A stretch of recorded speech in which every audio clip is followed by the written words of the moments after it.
It's not as fast as we've seen usually here at Abu Dhabi. They're the great survivors of our game, aren't they? The bowlers. Just like everything against them, they still find ways to survive.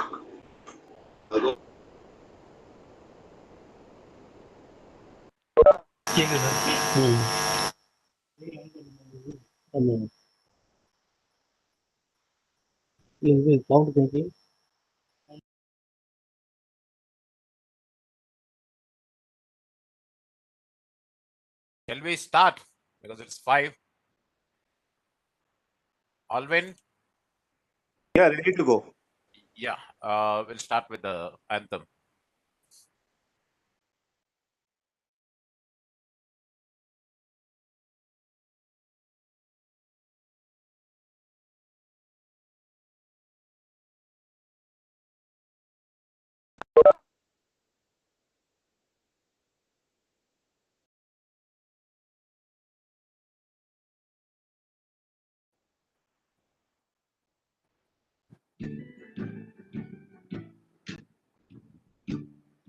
Salt of the earth, as ever in the glow, the Christians must rise up to the fore. What's out we will show, the light in us shall glow. Behind you together we soar. Clergy and laity, women and men, in Christ divisions all shall merge. Bonded and free, you and me, all voices must be heard. The salt of the earth, as level in the glow, Christians must rise up to the fore. What's up we will show, the light in us shall glow. Unite you together we soar. Brother, father, and mother in Christ, we all of us are one. Older or younger, richer or poorer, our church needs everyone. Salt of the earth, as level in the glow, the Christians must rise up to the fore. What's love we will show, the light in us shall glow. Unite you together we soar. When times are tough, when things get rough, with Christ united we will stand. For the need of the hour is the sharing of heart when we walk hand in hand.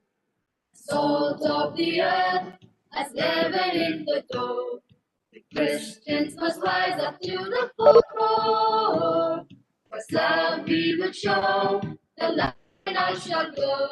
In life you together we soar. In life you together we soar. In life you together we soar.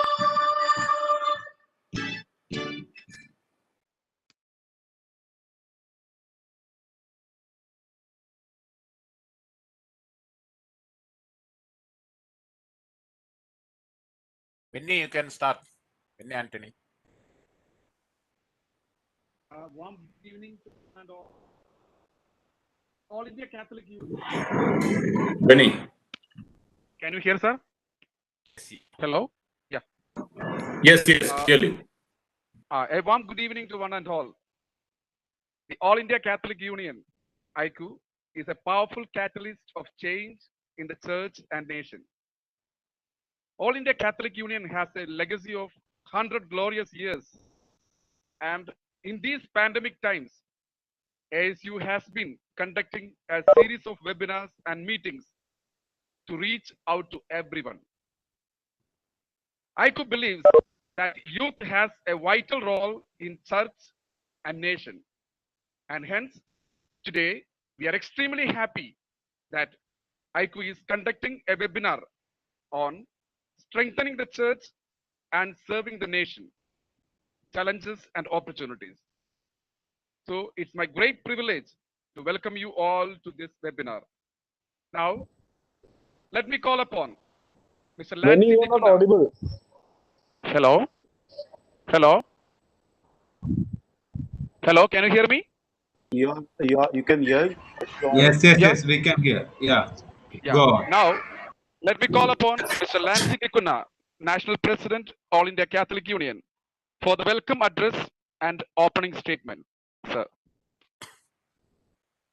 His Lordship, Most Reverend Henry D'Souza, Bishop of Bellary, and former CBCI Chairperson for Youth Commission, Reverend Father Prakash Lewis, an activist and director of Vidya Nivas Varanasi, Reverend Father Anil Desa, Asian Chaplain for YCS, Dr. John Dayal, past President and spokesperson, Principal Office Bearers of All India Catholic Union, Reverend Fathers, Sisters, and different youth leaders,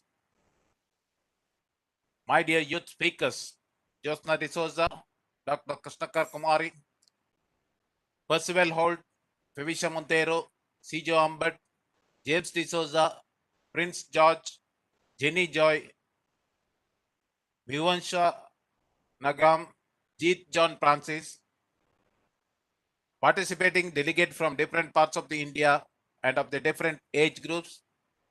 Welcome you all for this webinar, Strengthening the Church and Serving the Nation, Challenges and Opportunities, organized by All India Catholic Union, hosted on Bombay Catholic Sabha Cisco WebEx virtual meet.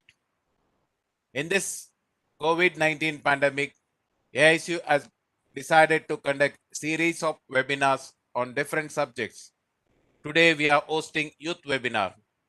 Recently, AISU celebrated centenary.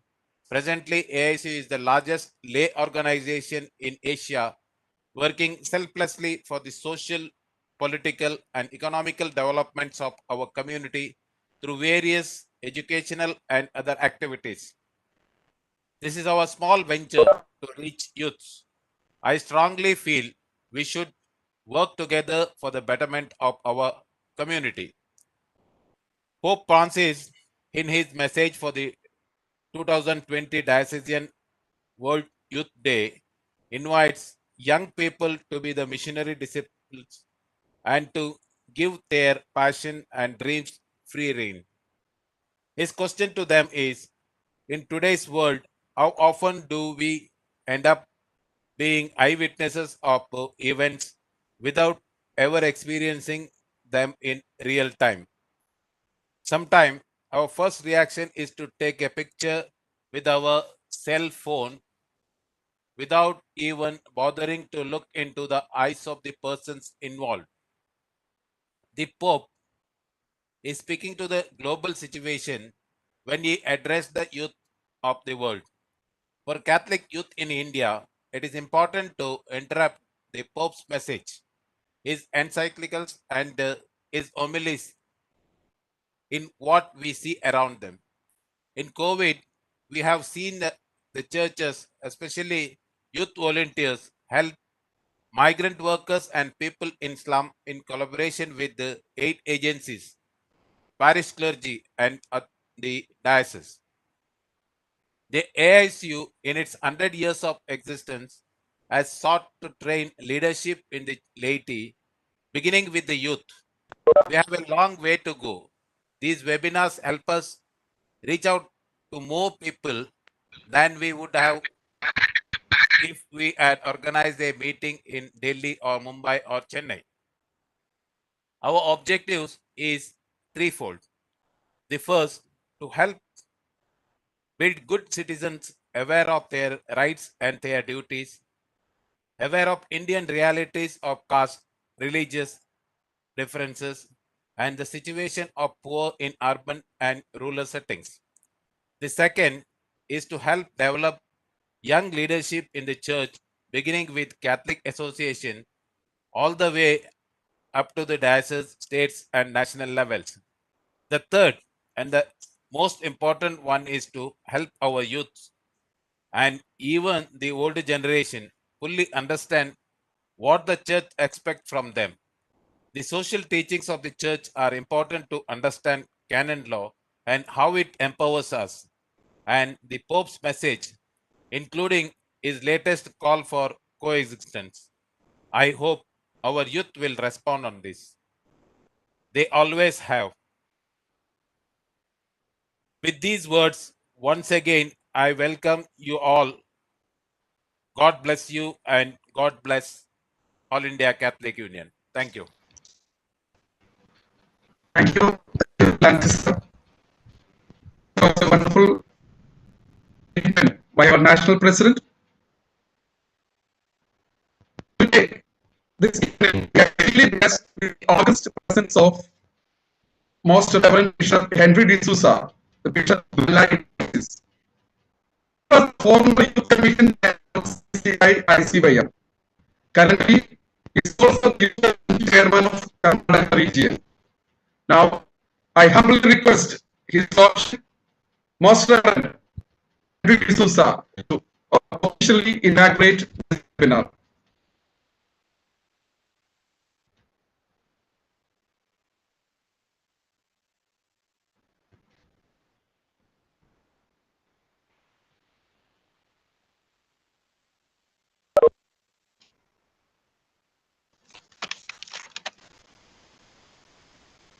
Your Lordship.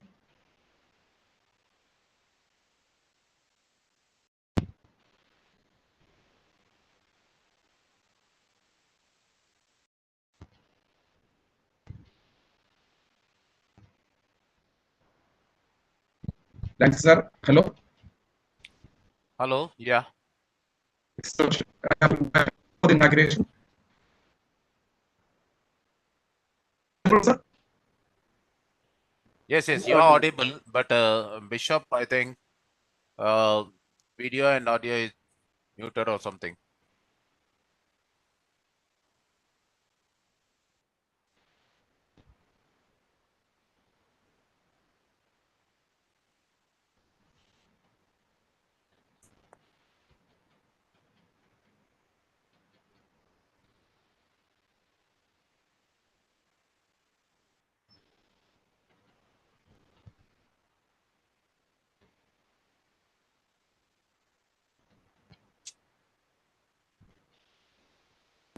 Technical issues from his side.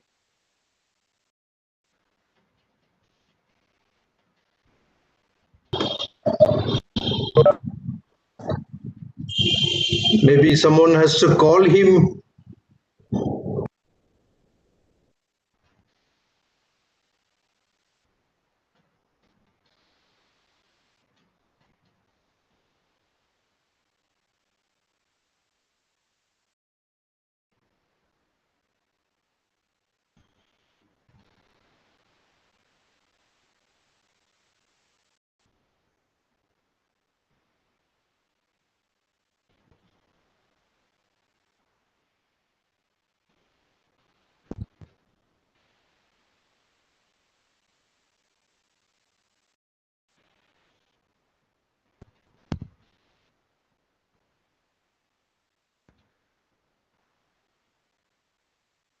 It appears that his intended connection is very weak.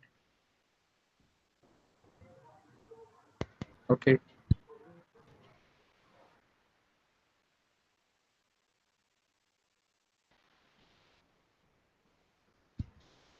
Lances is having talked with, so we'll wait. The spirit is willing, but the internet is weak.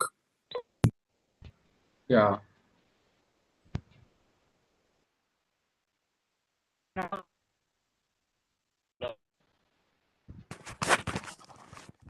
Hello. Hello, Bishop. Yes, sir. Hello. Yeah, yes, yeah. Now we can hear. Yes, yeah. Bishop, we can hear you now.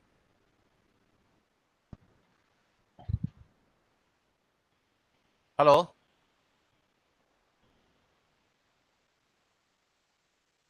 There's some problem in the internet. Yeah, Bishop. Yes, yeah.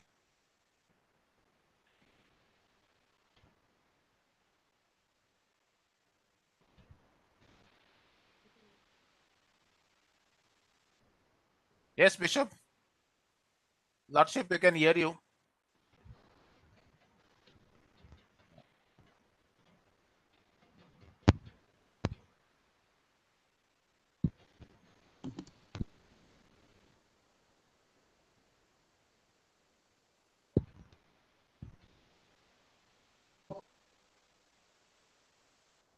Hello.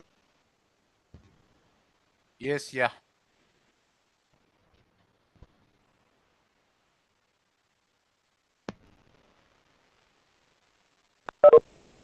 Hello.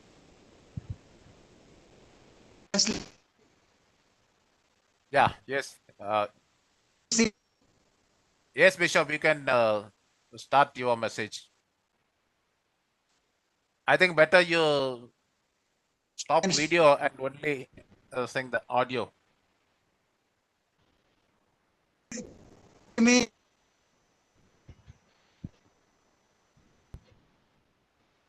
Here. Say.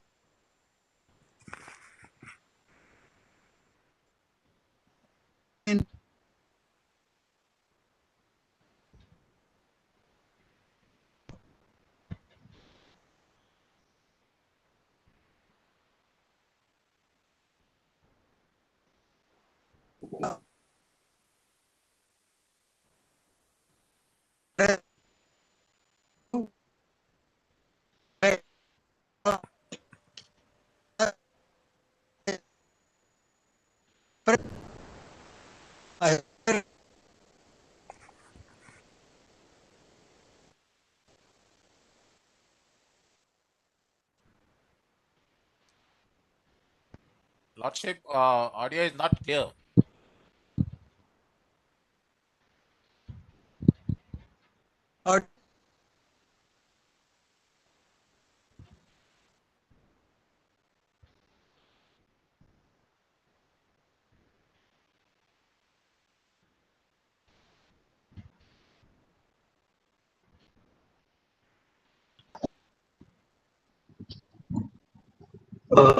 Maybe you can ask him to set the thing and bless us later sometime.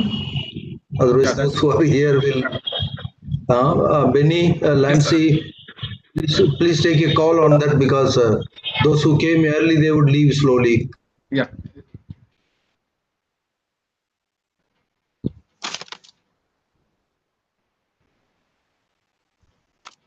I think Lancy sir is speaking. I will just wait for him 1 second.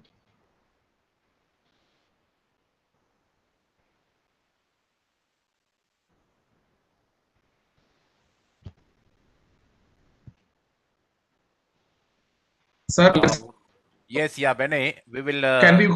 Yeah, we will continue the thing with the keynote address by Father Prakash, Prakash, yeah. and then we will Bishop will join.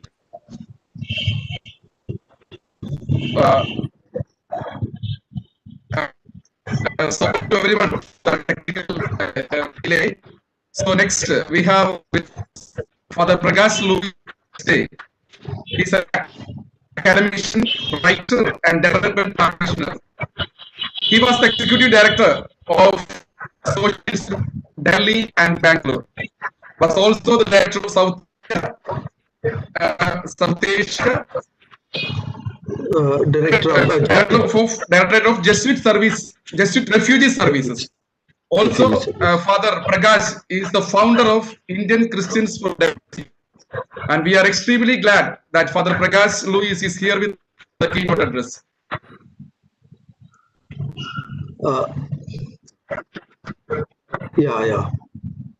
Thank you, Benny. Thank you, Lancy, all the office bearers of ICU. It's a great honor and privilege to be with you all. Less to address, but more to listen. Can you hear me? Am I audible? Yes, Father. Yes, Father. Yes. So the presentation can be shared if it is possible. Otherwise, I will speak. So thank you for this great opportunity. I'm really thrilled and I appreciate the efforts taken by you all. The title that you have given, I have also added little my Christian strengthening the church and serving the nation, possibilities and challenges. And I have also a subtitle, Youth and Youth Collectives Response, an IQ initiative. Next. So we see in Next slide. Yeah. This is the encounter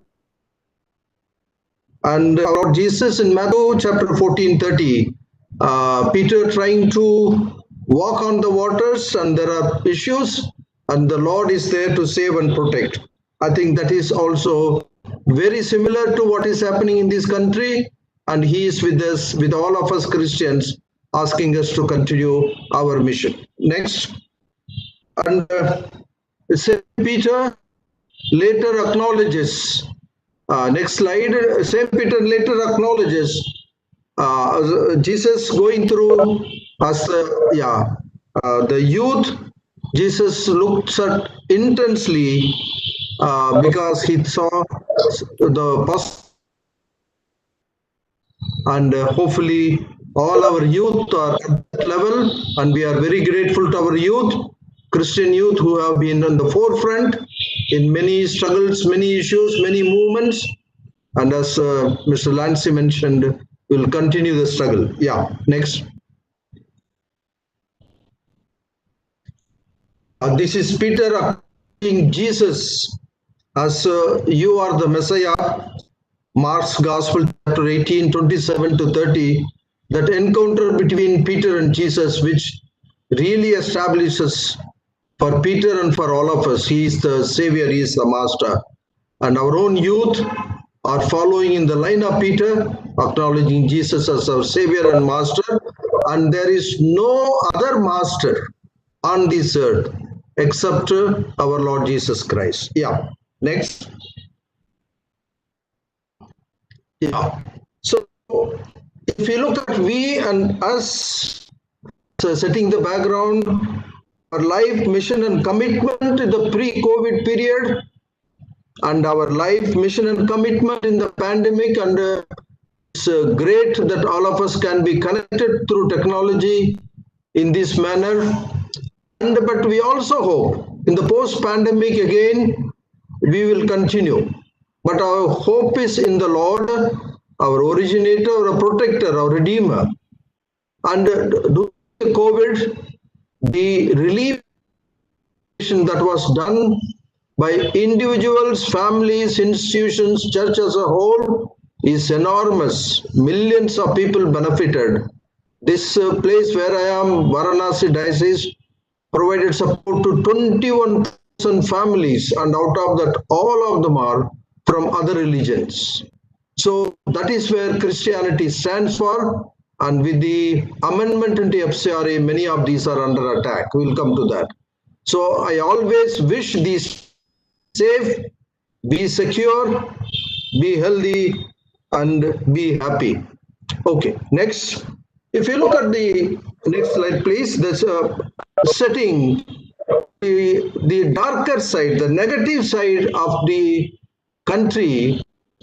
Non-Christian values are downgraded and deceived and destroyed. Non-issues like age of the marriage for girls have become central stage, but the rape of Dalit girls is not an issue. People's issues are relegated to the background.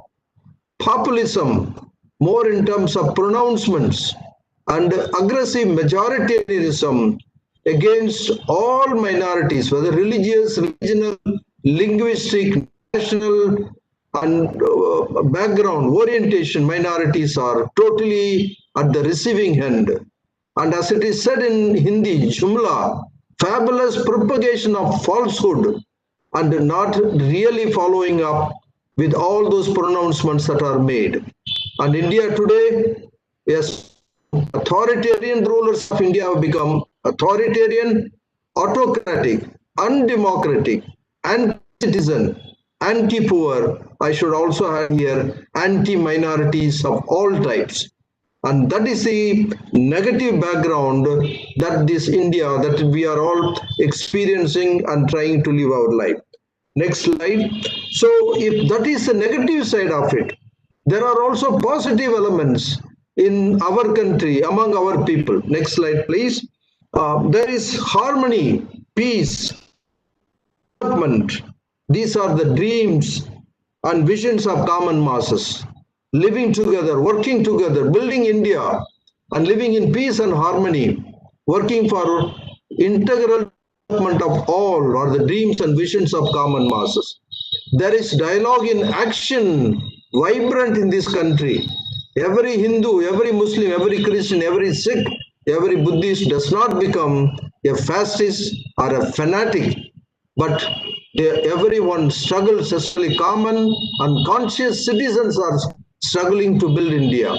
Efforts to uphold constitutional values is at its peak in a very repressive and regressive government. Constitutional values and also for us biblical values, which motivates us to uphold constitutional values, especially at a time very repressive and regressive government.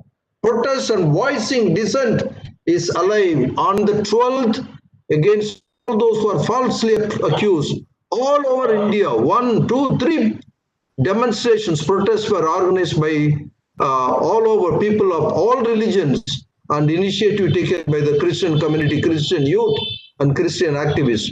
Youth are in the forefront in all of them, but not alone. There is a collaborative venture with people of all religions, all faith, all cultures, all background, and all orientations. So that is the positive aspect that this webinar once again reiterates and want to build on. Next, let's briefly look at the Indian Christians for Democracy, this informal forum that some of us, about 20 of us in the of June, July, thought of it and thought of setting it up at this time. As many say, it is very timely and historical. What is the centrality of these Indian Christians for Democracy? We are Indian Christians. This is our dual identity. Being both Indian and also Christians are integral part of this dual identity.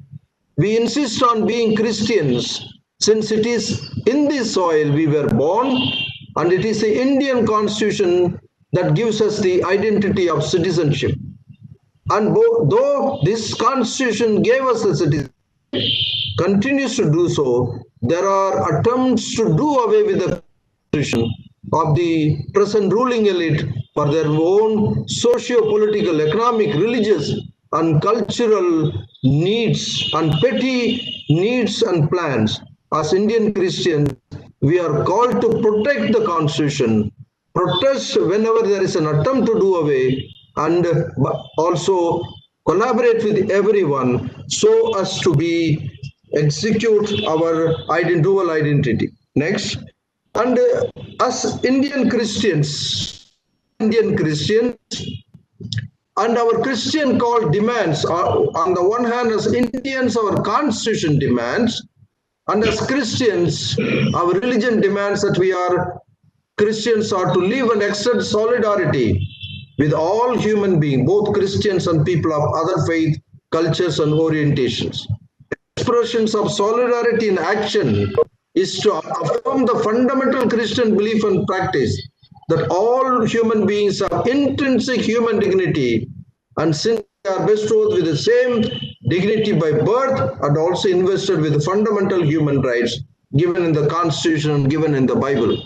Hence, as Christians, we claim our own dignity and right, and in solidarity strive to uphold the dignity and rights of all, especially the poor, the marginalized, women, single women in household, adolescent girls, our children, our elders, our youth, the dignity and rights of all of us. Next. So ICD is an informal forum following our Christian core. We are trying to respond as Indian Christians on issues that affect the common masses of all faith and religions. First and foremost, to begin with all common masses, going beyond religion, background, culture, and so on. But as Christians, we also are affected as a minority community. So put our faith into action with a group of all faith and religions, and uphold the democratic and secular principles of Constitution. For this, we draw inspiration from our own biblical and also our constitutional values. So Since we have this dual identity, nobody can deny us citizenship, nobody can deny us anything that is in the Constitution and also basic dignity and right that our Bible of religion gives to us. Next. So, keeping the similar line, there has been a thought with some of us to see whether we could also think of, along with Indian Christians for Democracy, Christian students and youth for action in collaboration. That is a overarching objective of the CYD. And youth in age group of 15 to 29 year comprise almost 30% of population, or 34% India's national income is contributed by this age group. All through history, youth have been harbingers of change, but at times one wonders their place and role, their legitimate place and role. And today we are here to listen our youth and learn from them and collaboratively go ahead to protect our religion and also protect our constitution. Next, the WCC, the World Council of Churches, in its Ecumenical International Youth Day in August this year, affirmed this. Youth are the ones who are on the front line to use our gifts and through our faith to respond to different issues in our world today. Church is called to provide space for shared leadership with young people towards bringing kingdom of God and earth. On all issues, young people are not just for future's church. Sometimes we say they are leaders of the future. No, they are leaders today. They are simply persons whose needs we must meet. No, they are already full partners, catalysts for change. And this is what WCC says. And let's see what Pope Francis talks about the youth. As Mr. Lancy mentioned, the Pope has been extremely clear and categorical in his articulation. So, next slide, please. And he said, youth are filled with optimism, energy, and goodwill, which are very characteristic of their time. As Christians, next slide. As Christians, you are not only a part of future of the church, but part of the church's present. You are partnered in building a holier, more missionary, humble church that seeks to serve the poor and the marginalized. Next slide, please. And he encourages the youth, wake up, be vigilant, not to allow pressures, the temptations and the sins of ourselves or others to dull our sensitivity to the beauty of holiness, to the joy of the gospel. So the gospel living out in joy, not only for ourselves, our families, our institutions, our churches, but joy of living the gospel with the most vulnerable, marginalized, with whom Father Stan and all those 20 of them who are for those who are accused in various places who are struggling to uphold these constitutions. And next slide, the United Nations Development Program very clearly says the way we engage young people today will determine the prospects for a sustainable development. They have opportunities. If they have facilities, if they can try out their dreams and visions, they will go ahead. And young people are today visibly contributing as political actors, innovators, entrepreneurs, peace builders, social workers, activists, leaders. At the same time, youth face disproportionate social, economic, political barriers that prevent them from unleashing their potentials and capabilities.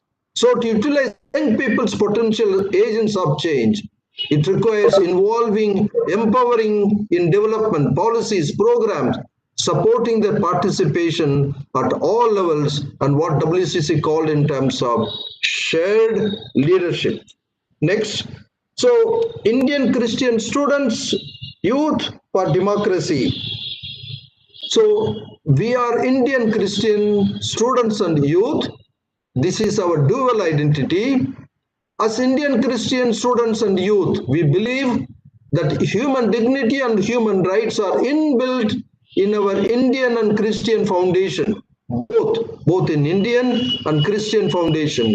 Hence, we hold on to this identity, and this identity itself becomes our mission to live, work, and build a better India, better world, better heaven for all of us. Next slide, please. Few more, then I will conclude. Then we are living in a time when the secular and democratic ideals of our country are fundamentally downplayed by right-wing extremist forces, making the masses believe in false notion of our nation. Falsehood playing major role. 21,000 crores where it disappeared. Many more crores are announced. What happens to them? Seen in realms of politics, economics, religion, culture, economy, and carried out by distortion of laws, policies, and programs, especially manipulating the media, thinking the masses are manipulated. But the masses are conscious, they are rising, they are revolting, they are protesting, they will teach a lesson. Okay, if that is the case, what is the basis and commitment of Christian youth and students for democracy? Next slide, please. Human history has time and again proven that collective action always surpasses individual efforts in bringing about transformation and change. Jesus' movement was the great all time. And Jesus' movement was also a collective of young people filled with passion, not knowing what, but committed to do what Christ told them. Go to the ends of the earth and build a better kingdom, better world, better people, and lit up by a new vigor to transform their society. We Christians, especially our youth, are harbingers of change, and they are in the forefront. Next.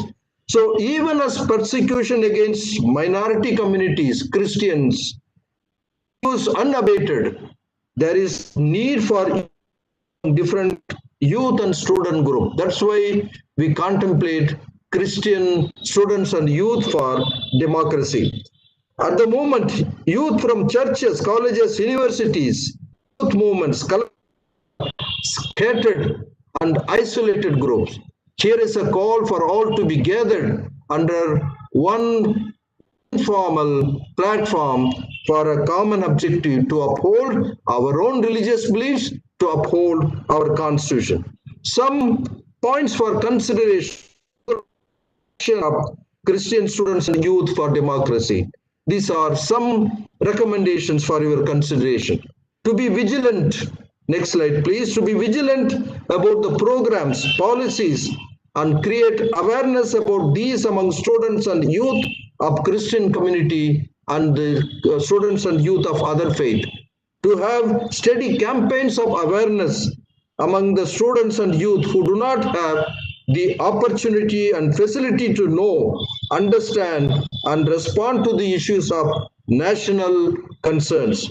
To mobilize and organize the individual Christian students, youth and students and youth collectives under any name but one forum, so that we are all work together as students and youth of Christian community in collaboration with others.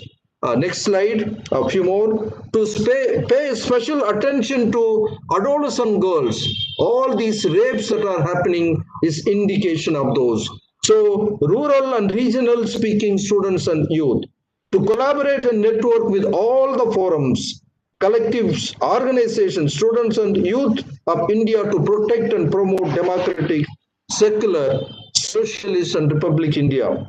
To issue statements, press release, fact-finding teams, endorse solidarity, and students' video clips, poster communications. Next slide, please. To achieve all these, a common minimum understanding among us, hence we call Free Them All. This is one of the campaigns that we can undertake.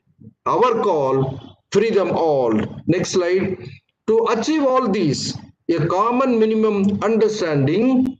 Next, a common minimum program of action. volunteer to carry out our responsibilities, update members on monthly or quarterly basis. During the lockdown, as far as possible, organize webinars, trainings for students and youth of Christian community about our social responsibilities and social teachings of the church. Some of these webinars can be organized in the regional and also at the national level. So, there are few thoughts. There are one or two slides, just pictures. They themselves speak. I don't know to speak anything. So, some kind of informal organizational. So, an integral personal formation of our own youth. Next slide. Next, yeah. And that would be the end product. Next slide, please. End product would be God as a potter trying to shape us.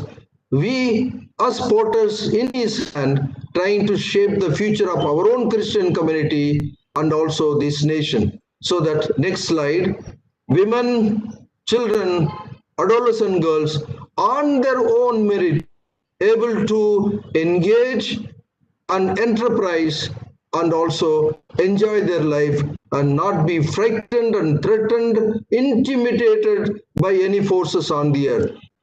Lord, who began this good work through ICU, continue to carry this forward and bless us all. God's blessings to all of you. May God keep us safe, secure, happy, and healthy. Thanks a lot. Thanks for this opportunity, and good evening to all.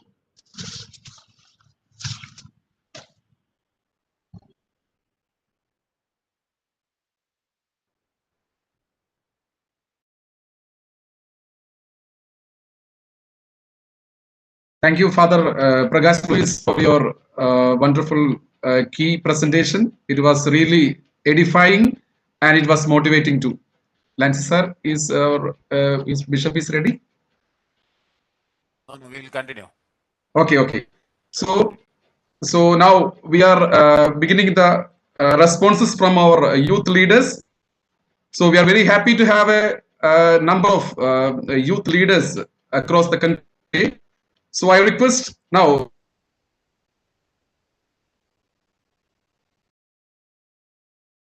ICYM to speak on the subject and opportunities for youth.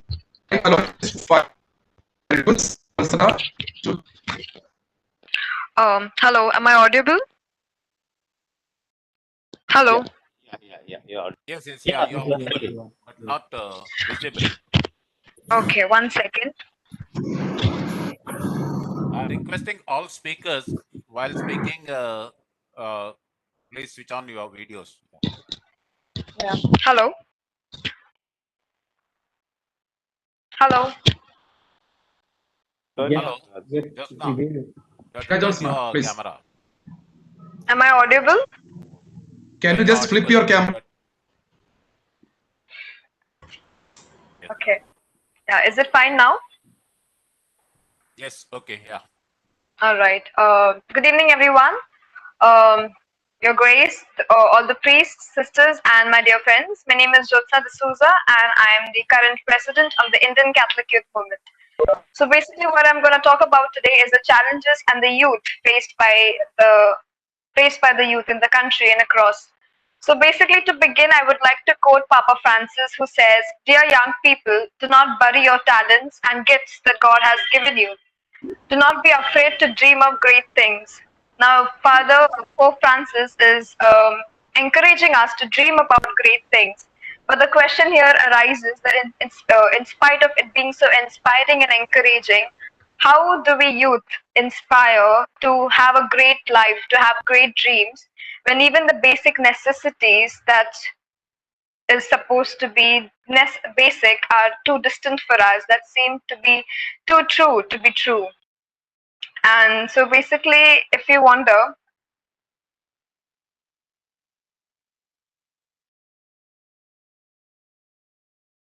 You have muted yourself.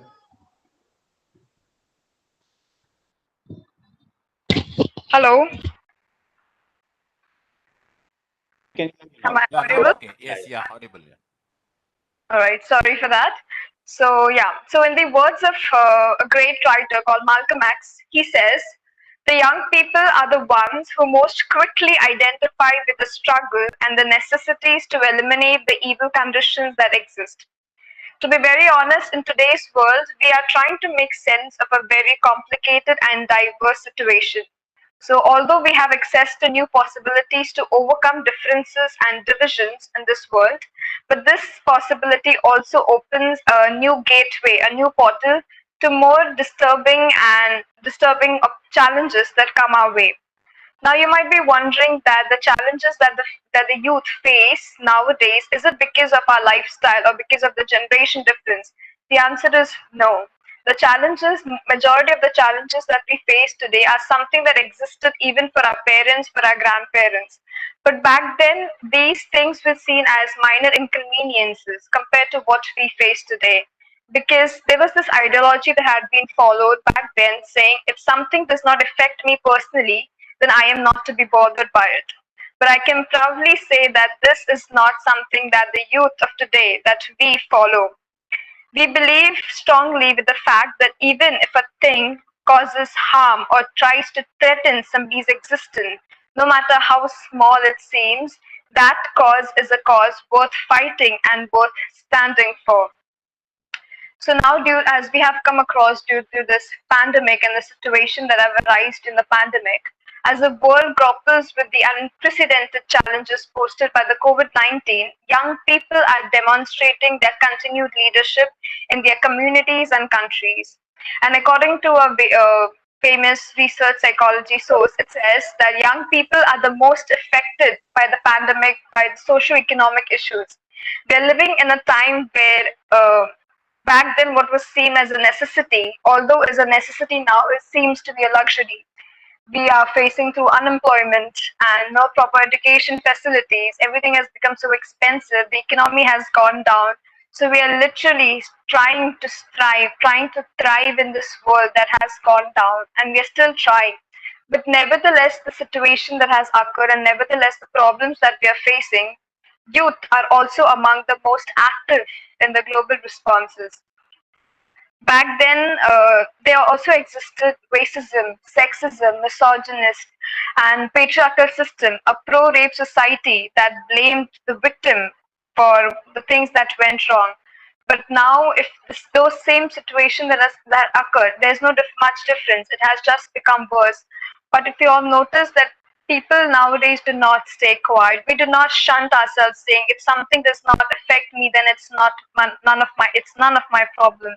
But people are taking a stand. They are taking a stand. They're actually fighting for a cause. It is irrespective of whether they're affected by it. And the challenges that we face today are very disturbing, and opportunities are not given, or they do not come out of nowhere. They are created. And every single time when an opportunity is created, a prize is born. And it is either born by you or me or someone else out there. And every single prize born for an opportunity creates a better living conditions for others. So irrespective of whatever happens and who says what, we are a generation that actually cares and actually works towards what matters the most to us. So that's all I like to say. Thank you. Over to Lancy. Yeah, Hello. Thank you. Yeah.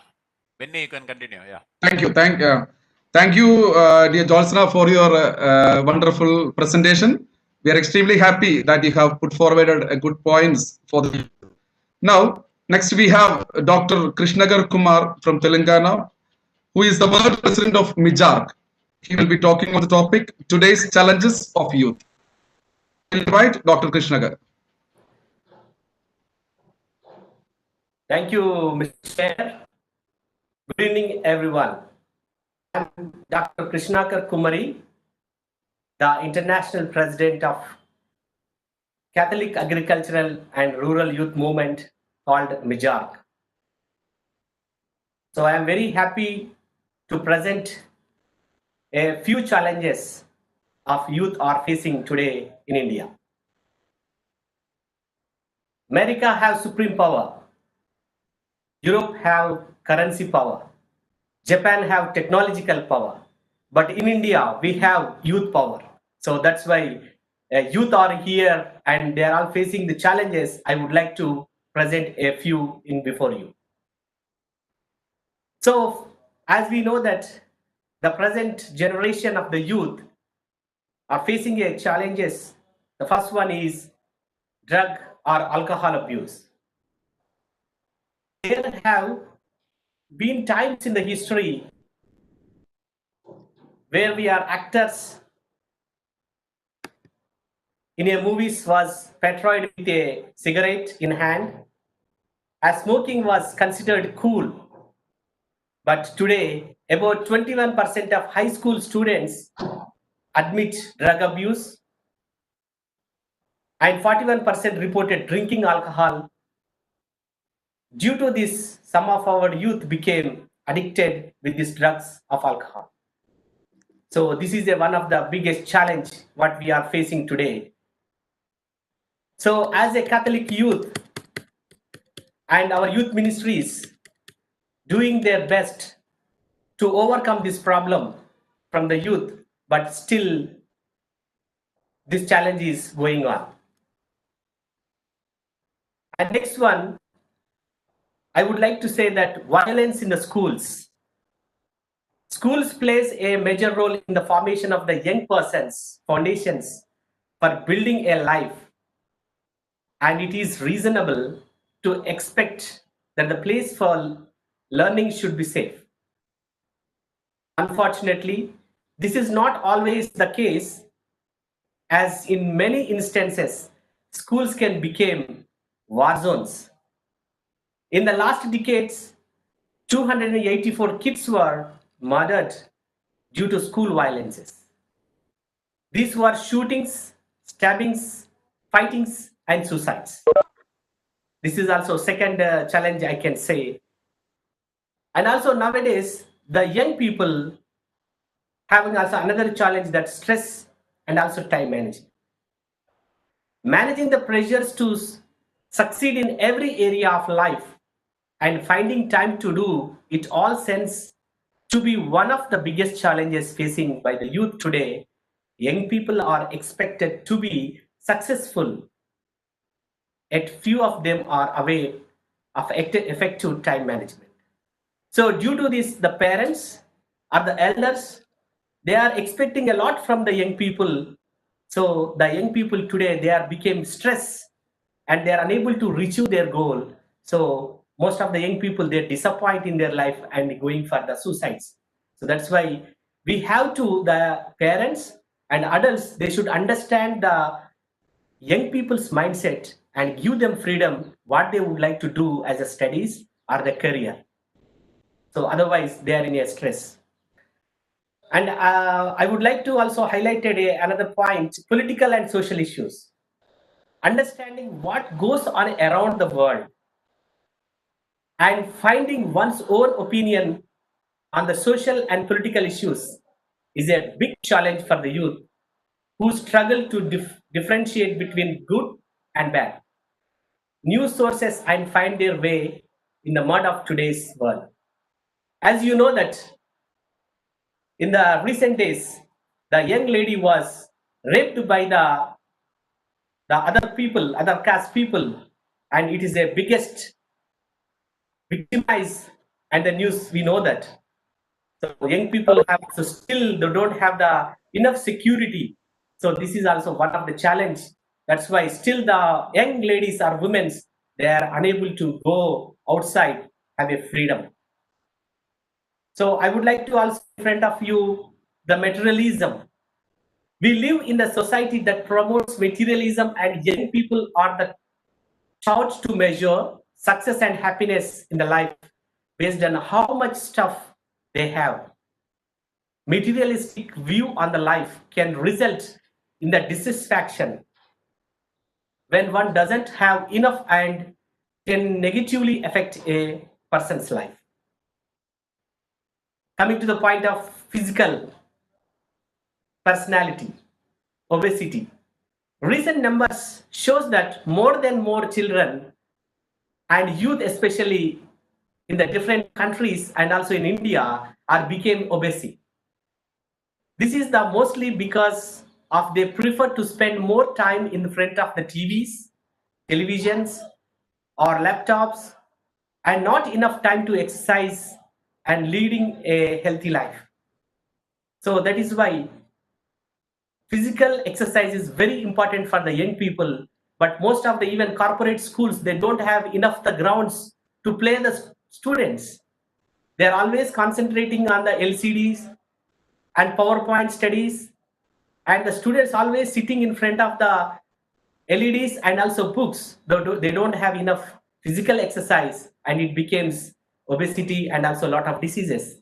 In this COVID-19 pandemic, why India have more virus cases, but still our recovery is very high because of our food and our exercises and our healthy factors lead us into easy recoveries. That's why I can say our young people need more physical exercise. And coming to the point of education inequality, different groups of young people seem to have unequal access to the proper education. And throughout the world, there have been continuous attempts at reforming education at all levels. Still, according to the World's Inequality Database on education, more than 25% of children worldwide have never been to primary school. Now we are in a technical world, in the globalization, in the privatization, in the liberalization. But still, if you will concentrate and if you go to the remote villages, still the children's, they don't have even proper access for the studies. So that is why we need to, as a international or as a national Catholic leaders, we are all here gathered to how we are going to resolve these problems about the remote areas, young people, and also children. So shifting the economy. What I would like to say about the economy. In today's society, the open markets and globalizations results in a laying of workers and outsiders work to the countries where it is cheaper. This makes it more difficult for the young people to find jobs and further complicates the already problematic lives of the youth. So these are all the very important challenges have the youth in present scenario in your country. So as a different Catholic youth ministries, I really appreciate the All Indian Catholic Union brought different youth group leaders here. Of course, we are all doing our level best into different areas, but still we need to reach the grassroots where the young people unable to access education, even the people unable to have access water, food, employment. So many issues are there. Of course, we can always say the metropolitan cities like Mumbai, Bangalore, Kolkata, Chennai, Hyderabad, that is not our target areas. The development will cease in the rural areas where we can have to do a lot of work. So I would like to say, day before yesterday, we celebrate a World Food Day. But still, how many people are in hunger in COVID-19 pandemic? So as a Catholic leaders of national-wide and international-wide, even local and diocesan level regional leaders, we are all elected leaders to work to reach out the people where is their requirement. Thank you very much for this opportunity, and really I appreciate this wonderful webinar, which will be definitely useful for all the people to move forward, make a progress. Thank you very much. Thank you, Dr. Krishna, for your inspirational words. We are extremely happy that, and we are proud of you that India, we have the world president for Michark. Thank you. Next, we have Mr. Percival Holt, former ICYM National President. He has also participated in the Youth Synod in Vatican in 2018 October. He will be presenting the topic Christus Vivit, that is the Youth Synod topic. I cordially invite Percival Holt.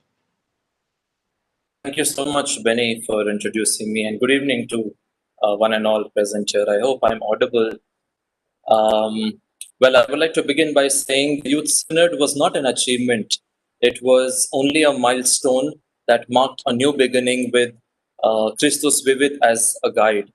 And I really hope that we some of us, or at least most of us, have read Christus Vivit in order to understand what does the Synod talk about. I hope is my screen visible? I have something to share.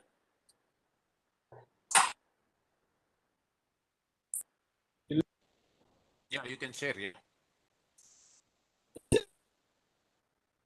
On the screen? It's coming on the screen. Yeah, it's Yes, coming. yeah. Okay.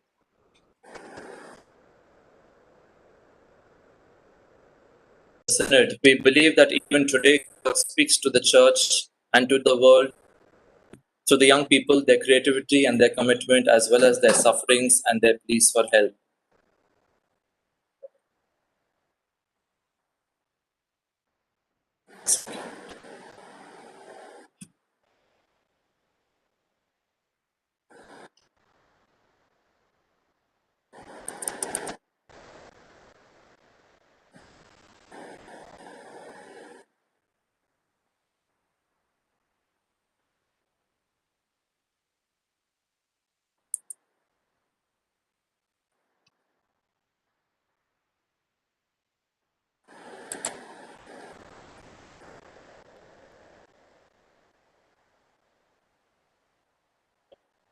Okay. It was something interesting. So the synod followed a pattern. We were there for 4 weeks in the synod where we discussed a lot of things about the life of young people, realities, challenges, hopes, and aspirations. See, judge, and act. And emphasis on the importance of the practice of listening that was made, which underpins the whole document of the synod, not only because of what it says about listening, but also it itself was a process and a practice of listening that we says. It was not just older generations talking about intergenerational process. Something nice which also Father Prakash mentioned, that today it is more about a synodal church that we're talking about, where we all are at equal par. Definitely the older generations, as Pope Francis says, has wisdom to offer, but the younger generations have creativity, energy, and enthusiasm to offer. So the synod itself was an amalgamation of this very fact that followed the methodology of see, judge, and act. It was divided also similarly into 3 weeks, where the first week we based on the Emmaus experience, where Jesus walked with them. So similarly, we walked along with one another, with everyone, to understand the realities of young people from different continents, different countries, different parts of the world. And then we analyzed in the second week. That is when truly we our eyes were opened. We had a lot of, even me being from India, I had a lot of realization as to what real persecution is, what real oppression is, what real poverty is. Sometimes we have a tendency to make ourselves feel very pitiful by saying that we are in a terrible state, we are oppressed, we are in poverty. We heard the stories of people from the Middle East, from Africa, and various places. It was an eye opener to understand what is the actual challenges of faith and basic necessities. And then the third part was acting. That is the third part where we offered some maybe contributions, some proposals, some recommendations, and the path ahead.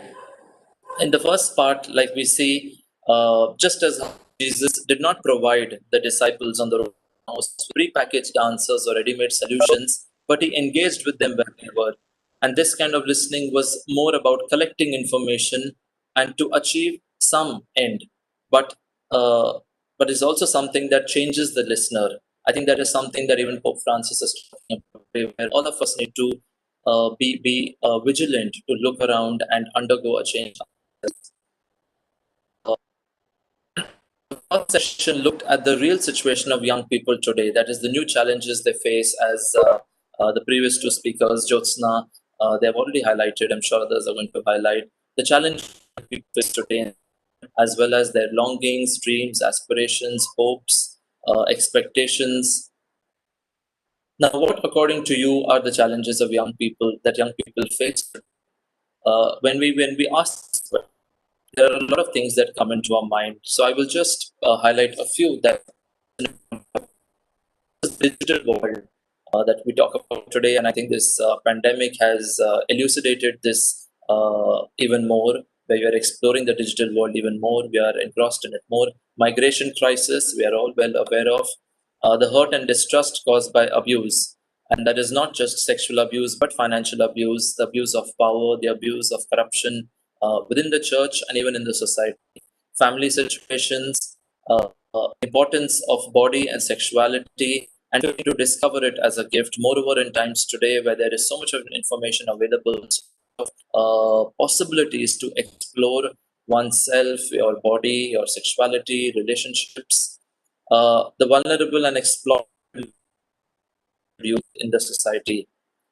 Specific aspects of today's youth culture that were picked out in the synod was the importance of creative expressions in art, sports, and music, preference of concrete over the abstract. There was a lot of importance and emphasis on friendships, the relationships that young people build today, and how it helps young people today define their lives, define themselves, their identity, and their relationships with others. Inclusiveness across diversity, a special attention to social issues, like even Jyotsna said, today young people are more keen for the society, for doing change, maybe environment, maybe justice, maybe peace. The second part or the second week of the synod was a time when our eyes were opened, because that's when we began evaluating why are certain things like that, where has probably the church gone wrong, where is it lacking, what could be done further, what needs to be. So a lot of analysis took place. It itself at the point where the disciples recognize that it is Jesus among them, the idea that God. So we had a similar really Jesus is alive today in young people, and how throughout the Bible, throughout history, it has been a lot of young people who have transformed the world with their innovative ideas and their wisdom.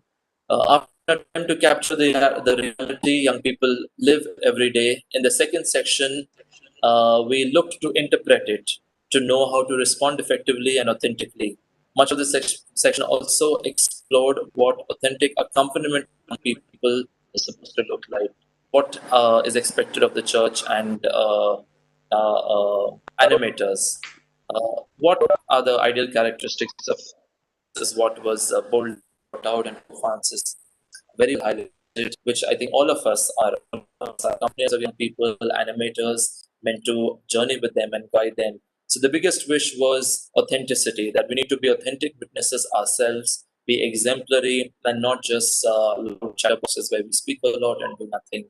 A balanced listener, wise, someone of experience, a person of prayer who is spiritually rooted, and not having just leaders in the church today who are political or for ulterior motives but have no spirituality.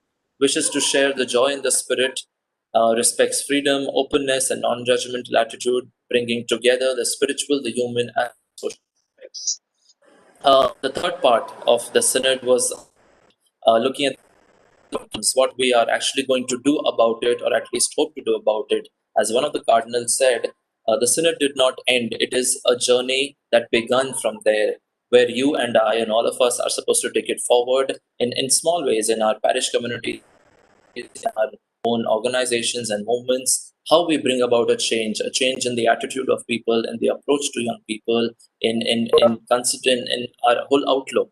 That is the basic we could do. The disciples were why we see third part of the Emmaus experience. This is what exactly all of us experienced. That joyful feeling of having received a lot of enlightenment and now going into the world and with a hope and an attempt to change something.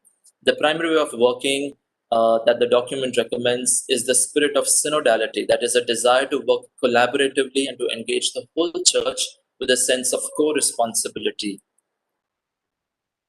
A few recommendations that came that we could take up and from Christos Vivit is the renewal of the parish setup. There is a more shared responsibility where more people are involved. It is not just maybe the top people who have good communication and good skills that take up involving women, involving maybe some marginalized sections who can offer the uniqueness. The liturgy to be adapted, and the sermons that enable an encounter with Christ, sense of a family, a community, and a place of joy, a parish should be.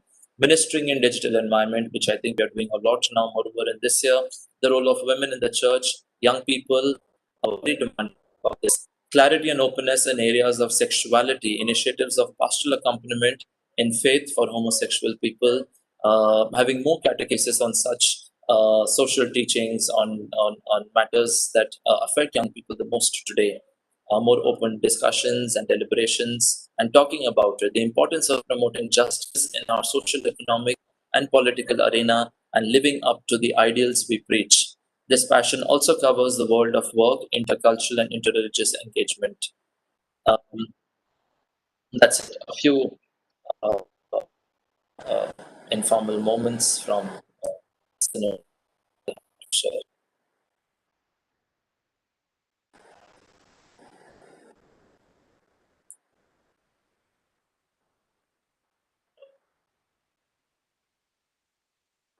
So that is all that I had to share about the synod and about Christus Vivit. It is not possible to summarize it in 5 minutes, but that is the best that I could offer in this seminar. And I really hope that we will definitely, all of us in our own capacities, are trying to have a more synodal church. And but I think there is more that we need to do. There is more that we need to do, especially with the pandemic, as people have shared, more will share. There are a lot of problems that were never realized but are now highlighted. And I think it is very important for all of us be sensitive and alert to these challenges and realities of young people around us and do whatever is possible at our level to make a difference. Thank you so much. And over to Benny. Thank you, Festival. Thank you. Thank you. Wonderful. Next, who's a Bangalore in youth psychology. What to feel? Hello. Yes, I can. Good evening, all. Am I audible? Little louder. Hello, sir. Yes, yeah. Yeah. I You're would not like. visible.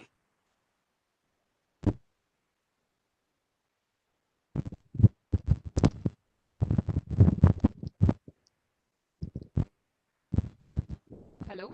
Yes, Pevisha. Yes, yeah. Yes. Can be seen. From Diocese.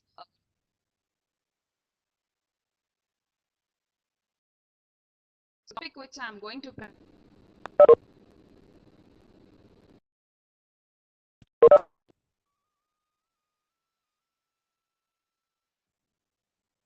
Hello. Am I audible, sir? Yeah, yes, Vavisha, you can speak. You are audible. Yeah, thank you. So the topic which I'm going to present is youth psychology towards the church. Can you please see in the slide, sir? Hello. Yeah. The history of Christians is as old. A small majority of 2% of the Indian population dedicated service over the centuries in the field of education, healthcare, and social work. Christians across the world have been challenged to bear witness to their faith from time to time. But while considering the youth, the youngsters, the challenges faced by them in strengthening the church, I like to deal with few aspects today. Can you please? Thank you. The youth of today believe that church should be proactive towards humanity and serving human communities across. They don't believe or support the infrastructural changes, but the behavioral changes. Religious views and love towards serving the church and community have not tarnished. But one wrong move or wrong perception of church leaders make youngsters to move away. So in this competitive world, youth compare even religious beliefs. They judge and ask proof ceremonies followed by the church. They dedicated themselves in building their careers and give least importance towards religious aspects. And they need opportunities to showcase their talent as well. Church should act towards listening to the youth, the understanding and their point of views. Today's generation is much far sharper and smarter. So it is no secret that the present and the future of the church lies in the young people.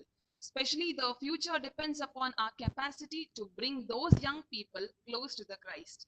And the first step in this process is to look at the reality of the young people and to make an attempt to interpret or to discover the young people what the actual problem is. We all have a real experience of those who have worked with the youth, and all these real life, even though the source of them are actually young. Young people are distancing themselves from the church, and their mentality towards the church has been changed due to many reasons. And the first and foremost reason is that the diverse youth culture, mainly the changes in the norms or rules, traditions, their thoughts, etc. The world now attracts the youth towards the doors of the cultural globalization. Especially young people are more and more exposed to this cultural phenomena. And now it is a trend of nuclear family where with one or two children, parents get busy in their works and do not have time to spend with their families. And lack of understanding, lack of love, prayer gets shortened, and there's no time to talk about our religion, our communities, and in total, there's no encouragement to mingle among the activities conducted by the church. And as a result, there's no love towards one's community and one's religion. And next point is the lack of interest to know about our community, to know about the gospel, and lack of belief and faith.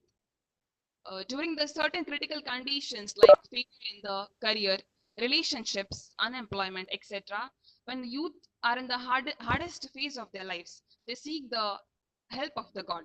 But sometimes when the same phase continues, they tend to lose their faith in the God and they become desperate. They stop going to church, they stop saying prayers, and they completely go far away from the religion. Thus, they do not show the interest towards our community, and the access towards drugs and alcohol is a serious challenge faced by the youth nowadays. And they have become the servants of the evil and take away themselves from the shadow of the God. Fourthly, the westernization. Nowadays, the youth are in the audiovisual world where the means of interaction takes place through the means of images. The dress they wear, the place they visit, the thoughts they have, and the food they eat, and many more. And yeah, the instant is a present trend. This is the generation of quick, instant, or superficial passion, which meaning it appears to be true or real only when it is closely observed. And yeah, digitalization is one more aspect. Youth nowadays are very good at media.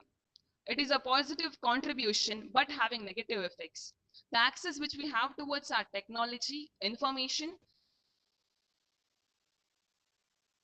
and the internet, the growth of the entertainment industries have made youth lost in the non-linear web of the world. Yeah, as I said earlier, it also has it is also a positive contribution. And during this pandemic, many of the youth organizations have made digital media as a weapon to spread the word of God and to spread the spiritual teachings.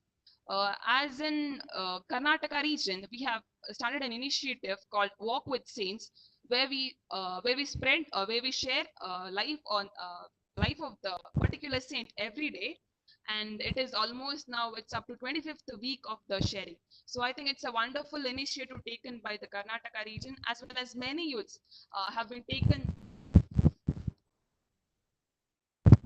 taken this initiative also. And another important reason is that the lack in receiving the spiritual teachings. Regarding the spiritual teachings, there are n number of books available like UCAT, DUCAT, catechism classes, YouTube videos, articles, and many more. But the point is, how many of us are actually interested?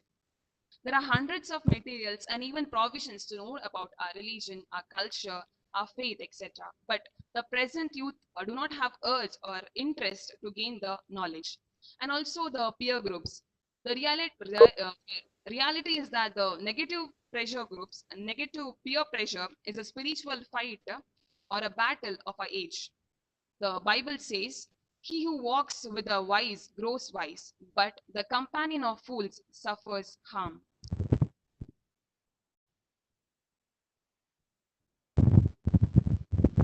So to conclude, I would like to say youth need awareness regarding the challenges from laity or the religious leaders. These leaders should live their lives in the path of God and enlighten the youth to live in peace, faith, and strengthen our belief in our weakness into the strength and make our roots much more stronger. As Pope Francis says, young people are not simply the future of the church, but the present. Instead of seeing problems and failings of the young people, Pope seeks us to recognize their potentials and talents. Thus, the youth should build friendship with the Christ and mingle with a small group and build social relationship with everyone with the who have a main aim of common good. Thus, we the young people should not abandon our roots in our faith and families and not to allow ourselves to get manipulated, but to be open to the wisdom of previous generation and pass it to the next generation. So thank you so much. That's all. I would like to thank Mr. Lansidikuna, the president of ASU, for giving me this wonderful opportunity. So thank you so much, sir.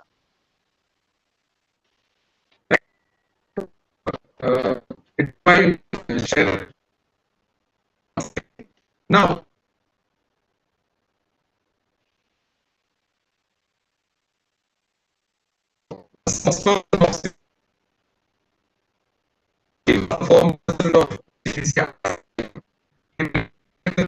youth.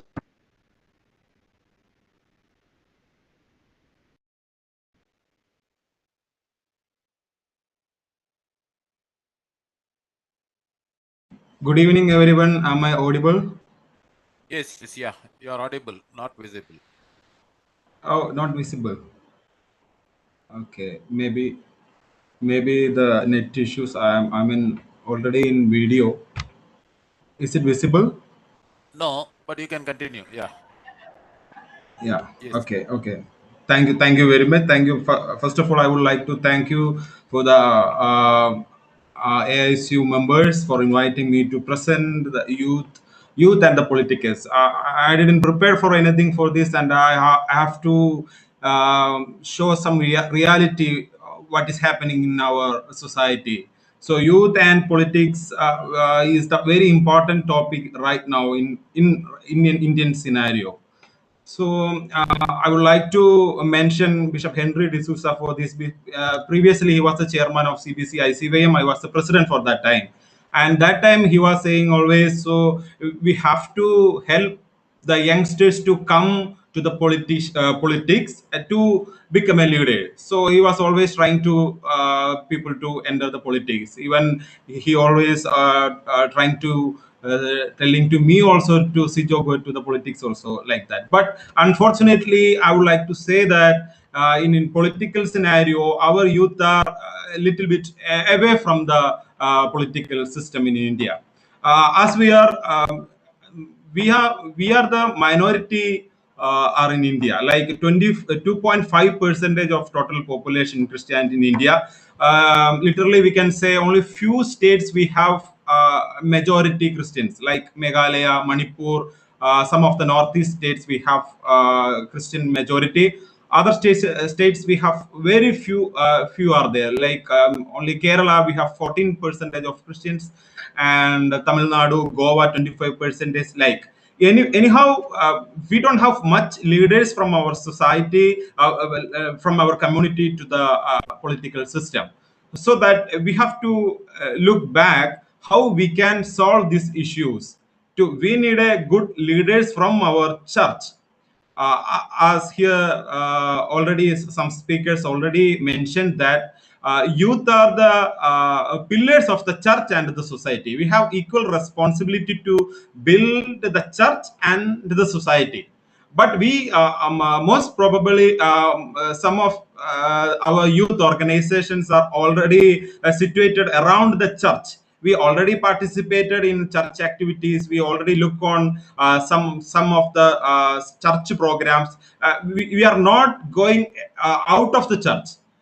So that we have to enter the society, we have to do something for the society, we have to push our youth to enter the society to do something. And also we are not away from the politics. We need a leaders. Here I would like to say that 50% of Indian population was aged 30 years, like 50% of youngsters we have in India. However, we have 543 MPs in Lok Sabha, 543, and only 35 members are under 35, for 35, like around 6%. Why this happening? Why this happening? Because of our youth are a little bit scared about to enter the political system, and they don't know what's happening in our society. And I would like to say that see, most of the right now the politicians are above 65 years. They are old people. We have a lot of old political leaders we have, but they are not, political parties are not encouraging youth to enter the politics, and also we are not trying to enter the political system. So our Catholic youth, we have to realize the situations what's happening in India. See, Father Prakash already said that we have a lot of problems happening around our society. We don't have much freedom. As we are minority, we are not having minority freedoms in our society. The church were attacking, our priests were attacking, our people were attacking. They are not allowing to celebrate mass and all. It's happening in our society. Why this happening? Because we don't have good leaders to protect against that. We need a leaders to raise voice against that, but unfortunately we don't have. So I would like to say that our youth organization must help the people to enter, our youngsters to enter the political system. Unfortunately, in right now we don't have any Christian ministers in India right now. See, around 54 ministers we have, 54 in our currently in central government, but we don't have anyone. Lastly, we have Alphonse Kannandana, but right now we don't have. Why this happening? Because of our community always silent. We already keep silent. We keep silent. So we need to change our situations. We need a good leaders from our society. We have good leaders in our ICYM or some of our youth. We have good leaders, but after their times getting over, but they are little bit good. They are not having a good contact with political parties. So we need, for the future, we need a good leaders. So that we have to work on it. So I would like to quote a mention that is happening in Synod in Vatican 2018 in October. There is a topic of politics and youth. There was a call like the importance of helping young people become ethical and active citizens who are unafraid of taking part in politics. It was said in Synod in Vatican.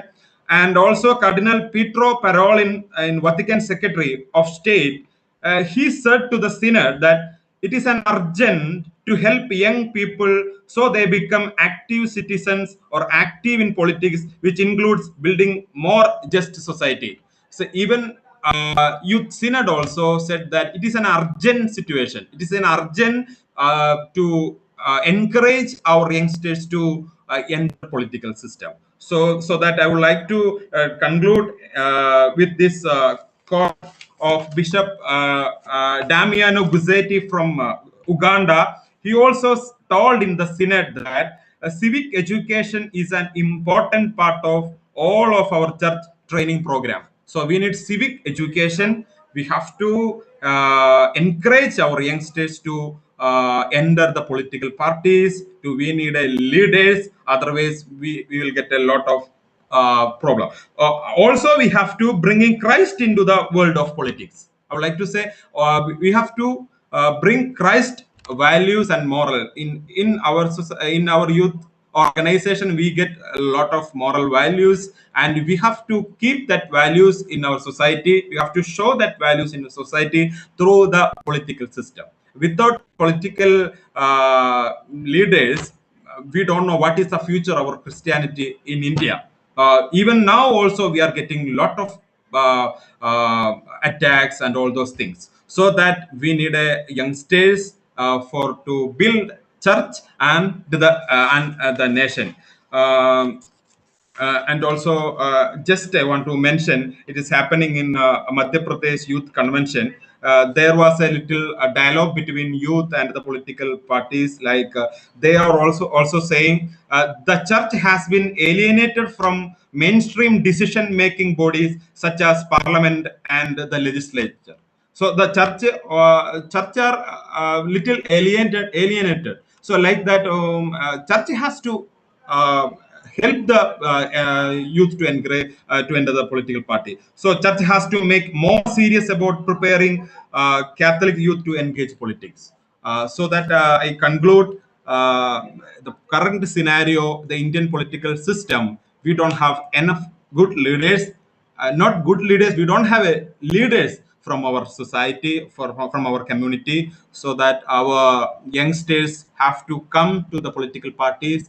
We have to show our Christian values, to keep our moral values and Christianity, and we have to protect our community. We have to protect our people through the political. Without political system, without political parties power, political parties are ruling our nation. So we need a person in other communities, like some other religion. They are always encouraging their youngsters to come politics, so that we also need a youngsters to the politics. So I would like to conclude. Thanks for the opportunity to sharing some my thoughts to the IQ.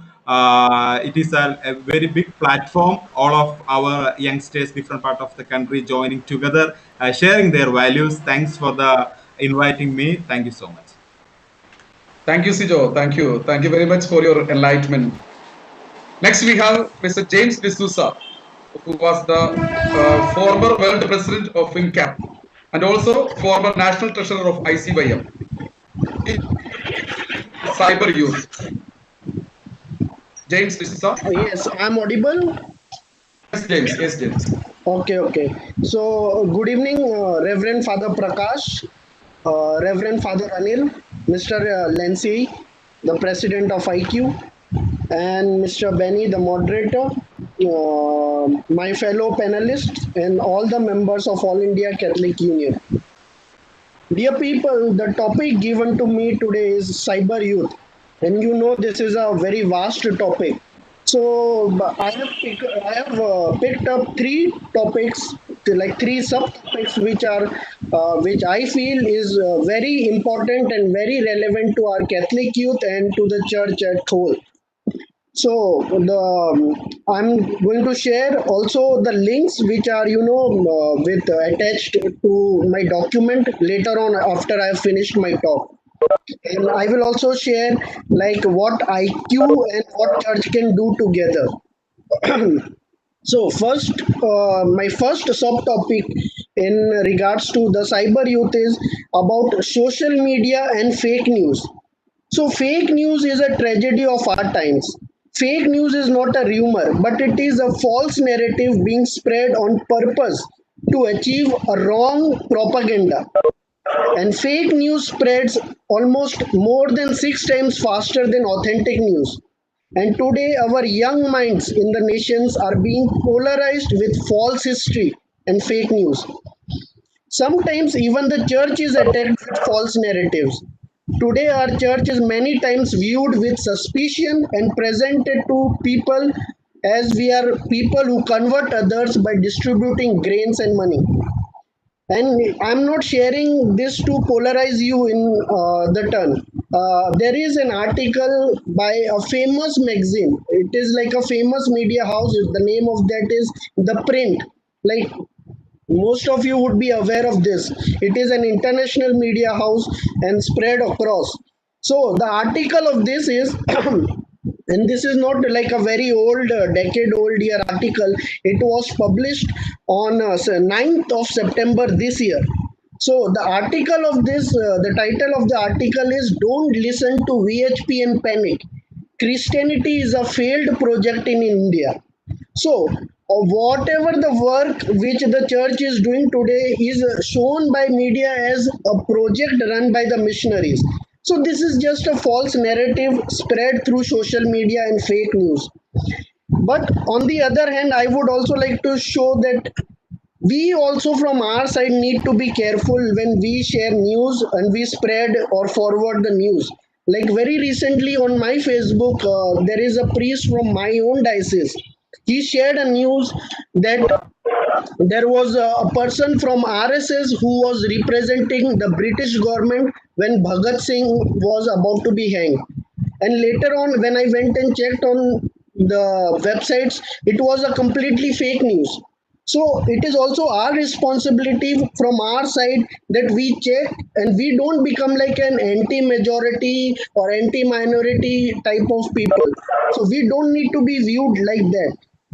In the starting of this webinar, Reverend Father Prakash shared with us that nearly 21,000 people benefited from just in Varanasi. Like we might have done all over the country, but still we will be viewed by many people as people who convert in the name of food grains, in the name of benefits, in the name of school admissions. So this narrative has to be changed, and IQ and church can take up this issue. So there are also two positive news which I would like to share with you, which is in the media, which really made me happy. That the first space mission, that the rocket which was launched, the Catholic Church contributed the land, means it shared the land with the space mission, that is Indian Space Research Organization of India. And second is like about the Nagaland tribal people. So how after becoming Christianity, before they were hunting each other, like they were cutting each other's head and collecting is like a prize, but after converting to Christianity, how changes come into them. So, what IQ and church can do is we can teach young people how to search for authentic news and history. We must also be the agents of spreading good news of Jesus. We must learn news to spread the good news online with creativity. My second subtopic is pornography, something which many people would not like to talk about, but I want to highlight it over here because this is what is affecting our young people and our church and our society. Pornography, it is a silent killer which is affecting the young people and also the marriages of so many young couples. It is a termite destroying the holy union of couples. Pornography has become the third person in marriage of two people. Today, porn is available to young people in their own mobiles and computers. Porn is very easily accessible to young people. Porn destroys the emotional and psychological well being of our young people. So, I have also shared the links, and I am going to share the document which will have the links, which substantiates what I'm trying to share with all of you. So, what can IQ and church do? IQ and church must not shy away from highlighting and talking about such issues. We cannot talk about irrelevant talks anymore. The young people of the church today want to talk about relevant issues. The young people are drifting away from the church and the Catholic community. The Catholic Church and the community leaders must not give old answers to the new questions of life. So I remember the last year when there was the year of family being celebrated, and I was one of the resource persons in my diocese, and I went to speak and I took this topic about pornography and family life, and I could see so many wives just pushing to their husband. See, he's talking about you. See, he's talking about you. Means this is such a relevant issue, and we must not shy away from talking about such issues. And my third subtopic is about online dating and matrimonial apps. So today, many young people are using dating apps and matrimonial websites to find partners for themselves. So, what can IQ and church do? Again, IQ and church must inculcate values, train young people as to how they can find a relevant and meaningful relationship using technology. Again, I'm going to share the links later on with you. So with this, I would like to conclude that these are the three subtopics which I found very pertaining to our young people and also to our church and society at large. And with this, I would like to conclude. I would like to thank Mr. Lancy Dikuna, the president, and Mr. Benny for giving me this opportunity. It is really a beautiful experience, and I wish that I hope this thing continues. Like we as young people, I know most of the young people in the panelists, and we are always there for the church, always there for the community. So I hope we will continue this collaboration. Thank you so much. Thank you, James D'Souza, for enlightening us on cyber youth. Benny Anthony has some problem with the internet due to the bad weather. So we'll continue with the things. Now our next speaker is Prince George. He will speak us on gospel youth. Thank you, Lancy sir. Good evening, everyone. Praise the Lord. It's a privilege to be here and hear all my colleagues, all other youth leaders from across the country who we've worked with. John chapter 3, verse 16 says, "For God so loved the whole world that he gave his only Son to the world, that whoever believes in him will not die but have eternal life." So a lot of youth today struggle from mental and emotional crisis, addictions, like James stated, a lot of internet dependency, broken relationships. Reason, their weak relationship with Jesus and the church. So no matter what movements we work in, a lot of us work in a lot of different youth movements or different other Catholic movements. But if we do not have Jesus, or we cannot give Jesus to these people, to the youth, I think no matter what we do, all our effort is in vain. The gospel is this: love one another as Jesus loved us.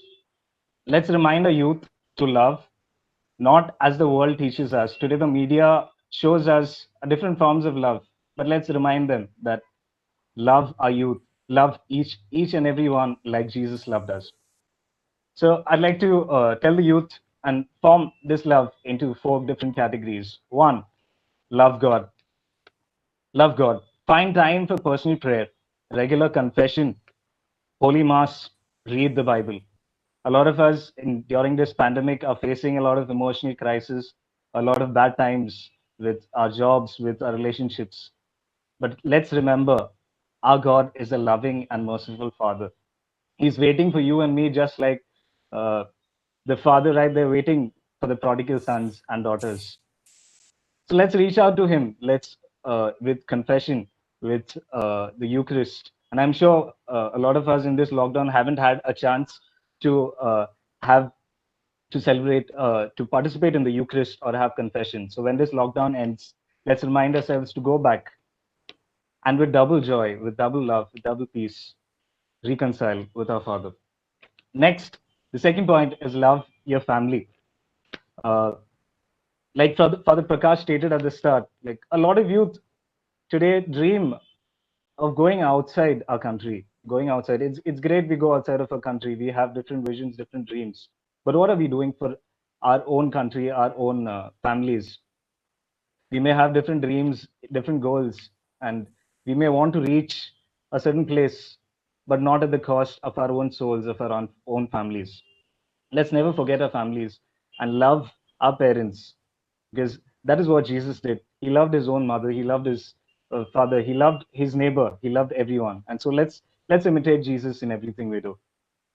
The third kind and the most important kind that I'd like is that we lack today as the church is service love. I think a lot of Christian organizations do a lot in this aspect, but I think we need to reach out more. We need to revive this side and reach out more to the needy and the poor. We must involve ourselves in helping the needy and the poor. Around 5 or 6 months back, I'd like to tell you all of an incident that happened in Kerala. A 25-year-old young boy, a Christian Catholic young boy, wanted an operation and a transplant of a liver transplant. His brother is a seminarian. They reached out to different Christian organizations around the country. 6 months, he couldn't get enough money to have his operation being done, and he died 6 months later. That opened our minds to how much of the words we speak are in action. Do we, as Christian organizations, really want to reach out to not only the big associations but also those needy and the poor who are out there waiting for our help? Like Father Prakash stated, it's great that the people in Varanasi have done so much. And not only in Varanasi, I think this needs to happen in every parish, in the grassroots. Let every parish go out, let the youth in every cell go out and help the poor, help the needy in their own parishes. Next, we need to remind ourselves, the fourth point is to love yourself. One of my mentors is Father Feliu. He is a 93-year-old Spanish priest. He's a mentor for the seminarians at Goregaon, St. Pius. And when you see him, he's full of joy. He's full of joy, 93-year-old, but he is the most young, the most youthful person that I can see. And he reminds me often in our sessions that whenever you think you're sad and you know you don't come here for a purpose, you remind yourself that where were we before our birth? We often think we know that after a birth we will go to heaven, but to the youth, what do you think? Where will we go? Where were we before our birth? And he told me this: we were in the mind of God. God had a plan for each one of us, and I'm 27 right now. So even 27 years back or 2000 years back or when the world started, we were right there since then. And from then, if that God had a plan for us, that loving and merciful God had a plan for us, no matter what you and I are facing, may it be job troubles, may it be relationship goals, may it be broken relationships, may it be family problems, he still loves you. He still loves me. And to the priests, to the elderly, and to the nuns, to all the leaders of the church, I have a humble request to you, is to reach out to the youth. You all are much experienced, much loving and much caring. I'm happy to see AICU reach out and get all the youth together. But the youth needs people like you. The youth needs people like you everywhere in the country. One of my mentors is Sister Darshana. I'd like to really bring out. I met her during one of ICYM's events, the National Youth Convention. And since then, she's been helping, reaching out to a lot of youth just to speak. And that is enough. The youth just need to be heard. Just one phone call and ask them, son, daughter, are you okay? I'm here for you. And that's what, as the church, as the Catholic Church, we need to remind ourselves. I'm reminded of the day at World Youth Day in Poland, the last day. If you want to experience heaven on earth with the youth, you should definitely attend the World Youth Day. And the last day of the World Youth Day will have around 20 lakh youth from across the world in one ground with the Holy Father, all staying together without any differences, without any differences of where you come from, which country, which color, which race, all together joining in prayer, in service with the Holy Father. I hope our country will be that someday, this world will be that someday, and be a happy place. And lastly, we have a lot of blessed Carlo in this country, a lot of them, and I can guarantee you, we will have a lot of blessed Carlos. The youth will be saints in this country, and let's all pray and wish that we have saints in this country. So with that, thank you so much. God bless each and every one of you. Have a beautiful evening. Over to you, Vincent. Thank you, Prince George. Yes. Prince George is a former president of ICYM Western Region and the member of the Gospel Band performed in World Youth Day at Poland 2016. The beautiful topic selected by Prince George and enlightened that how youths are attached towards the gospel thing. Thank you, Prince George. We wish you very success in your youth ministry. Thank you, sir. God bless you. Yeah. Our next speaker is Ginny Joy, former General Secretary of CBCI ICYM and volunteer for Caritas India, Delhi. And the topic is youth women empowerment. Yes, over to Jenny Joy.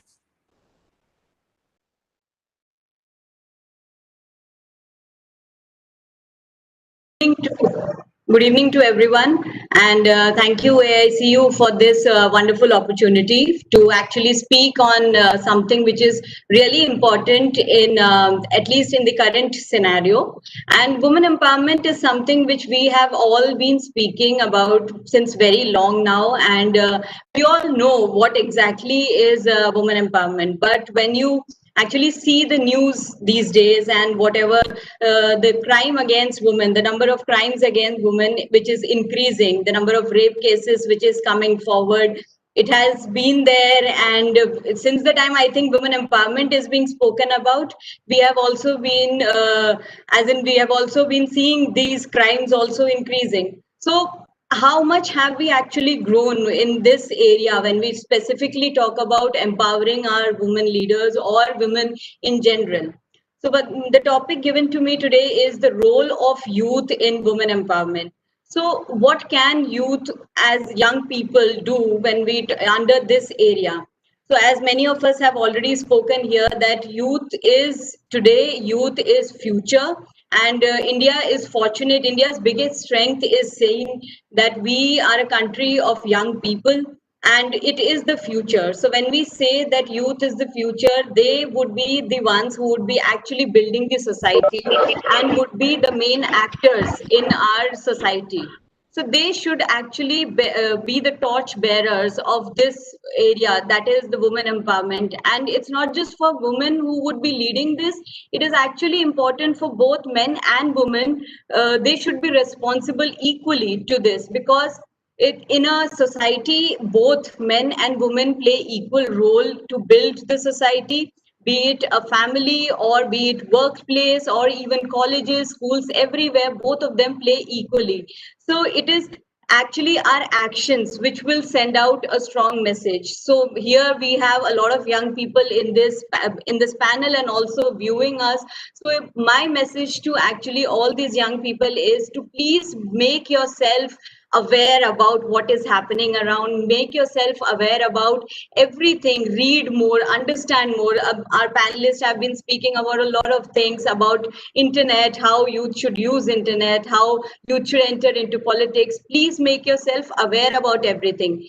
All of this knowledge which you will be building up around yourself will actually lead into actions, and we should actually make a conscious effort to encourage and promote women around ourselves by giving them equal rights, by actually giving them equal status, and it should actually begin within our families. It's actually a humble request to all our brothers here, all our fathers here, all our husbands here, that please treat your women in your family. It begin there. The women empowerment begins in the family itself. Treat the women in your family equally. Give them the rights they require. Give them the opportunities which is actually available around them. And only then it will begin, and actually it will spread across, and then it goes on to your workplace. Most of you may be heading organizations, most of you would be having colleagues, women colleagues.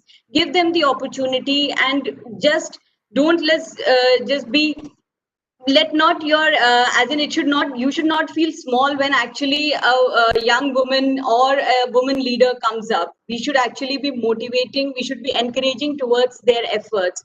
And your workplace, be your study areas, be anything, everywhere we should actually make a conscious effort. And being the youth of the country, we should actually see that we as individuals are doing certain things, our actions are speaking about certain things, which is more than the words we speak. And we should be the living examples wherein our lives would be taken this way, that okay, we as young people of India are actually taking care and for making a conscious effort to promote women empowerment. And finally, my message to the young women listening to this session, to this panel, is that it is important to speak up, actually to speak up and make yourself fully aware about whatever the surroundings you are living in. And please, please do not succumb to the family or societal pressure. It is important that you actually voice out. Once, if you won't voice out, it will be difficult actually to people to understand what you are going through, be it in any scenario. I'm not just saying the crimes which is against women, it is also in our day-to-day lives, wherein we are, our opportunity which we deserved as a woman, it is taken away. So we should actually come forward and talk, be it actually in our families or outside in our workplaces, anywhere. It is our duty to speak up. And also we are responsible to build up families. We are responsible, we are teachers, we are mothers, we are sisters also. So it is a big role that women itself plays. And we should also focus that we should actually make our views sound and to so that everybody hears about it. So thank you once again for this opportunity given to me. And I really hope that we have such discussions for a bigger audiences.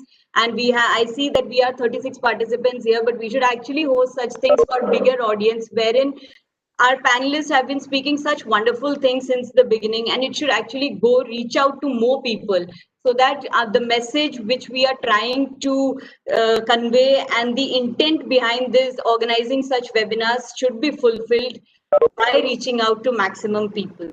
Thank you once again, and over to you.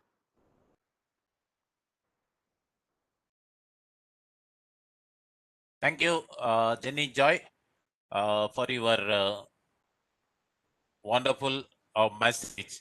If we get 10 people like Jenny Joy, we can change the mentality of our Indian citizens. Yeah, thank you, Jenny Joy. Yeah.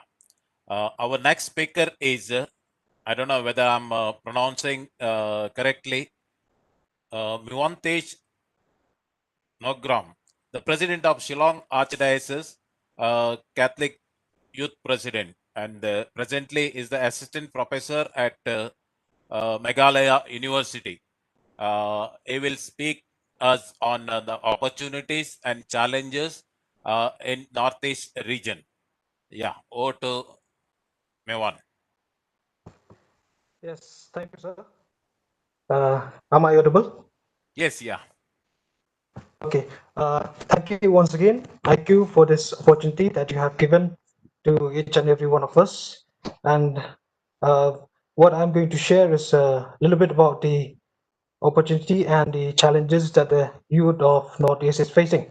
But first of all, I would like to apologize because I will not be able to do justice, since you all know that Northeast is constituted of 7 states, and we have 166 plus diverse tribe, as well as multiple uncountable dialogue. So I will try to do my best to come up with some point so that we can understand the problems and also the opportunity of the Northeast youth.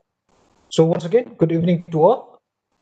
I would like to bring to notice some of the challenges that are commonly faced here in Northeast. First of all, we have the first challenge is geographic inaccessibility.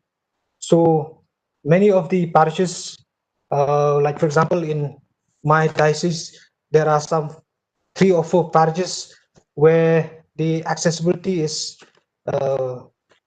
we cannot access because the condition, or maybe we cannot call youth over there because there is no mobile network. So that's the some of the problem. Then we also have a challenge that most of the rural youth are illiterate, and it is very difficult because they don't have the opportunity to go to school.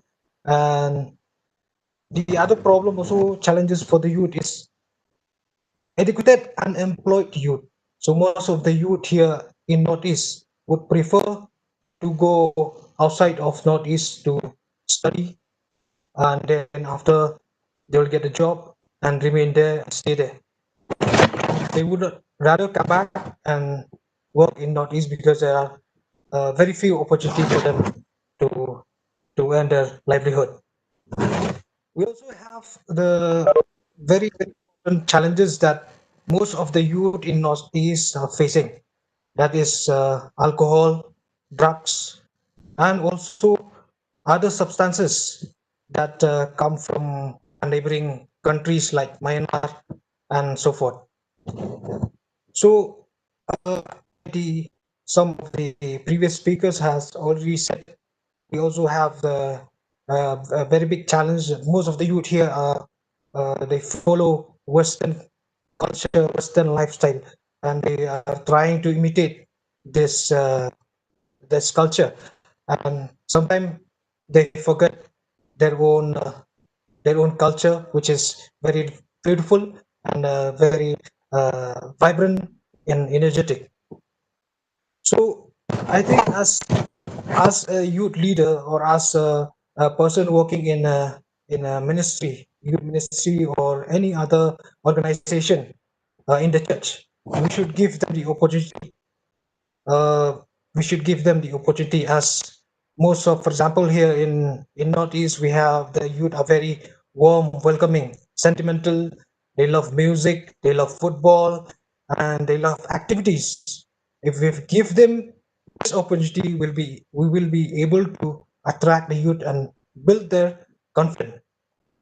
And also, for example, since we are facing unemployment all over the country, especially in the Northeast, um, I would like to say that I'm very happy that some of the congregation like the Salesian of Don Bosco had come to the Northeast and set up vocational institution where the youth can go and train, and from there they can set up their own business or start up where they can earn their own livelihood, as well as since our region is well in tourism, as well as human resource. Most of the youth here who are in the major capital of the different state are well equipped with skills and communication skills. So I guess if we give the youth the opportunity, they would they would they would rise above their difference. They will rise above the their unconfident. So last but not the least, once again, I would like to thank the IQ, and as from Northeast, I am the only one participating, and maybe in the next time, since I came to know about this few days, so I asked some of the youth to join, but some of them they had already some other plan. So maybe for next time, I will try to, if there is such program like this, I would try my best to reach out to many youths in the Northeast so that many can benefit. As the other previous speaker had already talked about many topics, and myself, I had realized that this is a good platform to learn and to reach out to others. So thank you so much, everyone. God bless, and hope to at least once again have a part of this program next. Thank you. Thank you, Will. Representing Northeast region. Beautifully you have presented your topic and the participation of youths from Northeast region. Our next speaker is John Francis, Catholic youth leader, currently being the global president of Malankara Catholic Youth Movement of official youth wing of Siro Malankara Catholic Church. Is a double master degree holder, MTech and MBA, currently working as an industrial engineer with Toromo BCT, a leading healthcare multinational company. And he will speak us on youth witness of the society. Over to Jeet. Thank you so much. Am I audible? Yes, yeah. You're audible, yes. His Grace, very Reverend Fathers, respected laity, and myself, John Francis, representing the Malankara for the Syro Malankara Catholic Church. So first of all, let me thank you for this wonderful opportunity, and it's indeed a great honor personally for me to be a part of this wonderful webinar. High quality dialogues happening today. We came to know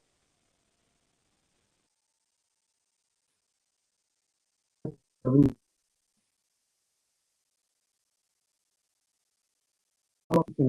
we are living on. To add on the discussions we had, always good to understand or to see whether our youth is being an epitome of the society that we are being with. We should always keep in mind that a significant part of the capital responsibility influence the society and our culture. This is found in the Great Commission in the Gospel of Mark, chapter 16. I would say, go into all the world and preach the gospel. Today, we in the Syro Malankara Catholic Church, the third Sunday of October every year, we observe the Global Mission Sunday, and we actually solely reflect to the above Bible verse and the meaning underlined in it. Some of my Malankara Catholic youth members in today's webinar. Here, the theme itself, we divine emphasis of youth with society. We framed it as youthhood, a call to be courageous missionaries. One solid fact we should always keep in mind is that the consecrated youth can be God's final gospel representative before the world. But there is no doubt on the magnetic quality in youthful witness that attracts and inspires not only the other youth, but we know the older persons also. We know that we live in a post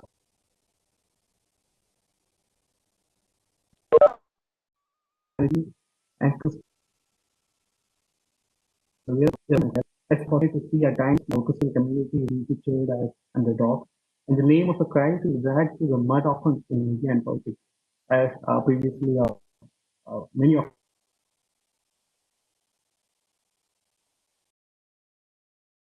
it doesn't have to be country we are in, no matter which youth organization we represent, we have a voice that can be used for the good. Even though it seems to be an overwhelming task, Christian Catholic youth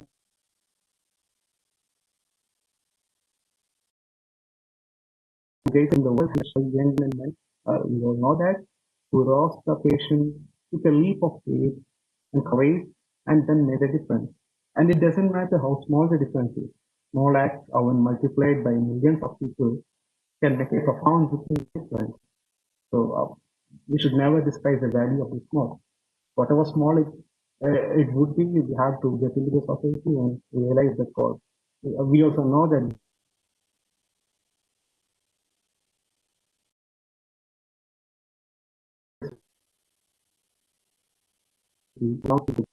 media influence. One of our speakers very clearly had a discussion about the digital youth and the current scenarios happening over it. We can all see how we can Twitter hashtag or and create awareness among Indians about social or political issues. We have to jump on the social networks of ours, get posting, tweeting, and sharing personal thoughts, which can actually provoke or deep thoughts of conversation and can be used to transform the world to a better place. So as I mentioned earlier, changes starts to the small things. We don't need to be famous, or we don't need to be powerful, or we don't need to be rich in order to positively influence the culture that we live in. By being an example of excellence, we can set the standard by which our generation also conclude. Christ is alive and wants all to alive. And he wants every young person to be ready to bear witness to their faith and hope in the society, which should be our primary focus. Let's be with the church. Let's be the witness to our world and let the world see the gospel of love of our Lord have purpose. Wishing everybody a blessed, beautiful time. Thank you once again, I see it was a wonderful opportunity. Thank you so much all. God bless. Thank you, Jit, for your wonderful message and representing Zero Malang rights. Thank you. Thank you so much. While preparing for this youth webinar, we thought of inviting youths to speak or to respond for a few minutes, and we asked them to prepare or select a subject of their wish, and all the 9 speakers, all the 9 youth speakers have selected very relevant topics of the youth, and beautifully they have presented. Thank you all the 9 speakers. Now I request our former president and a spokesperson of AICU, Dr. John Dayal, to give the way forward for this webinar.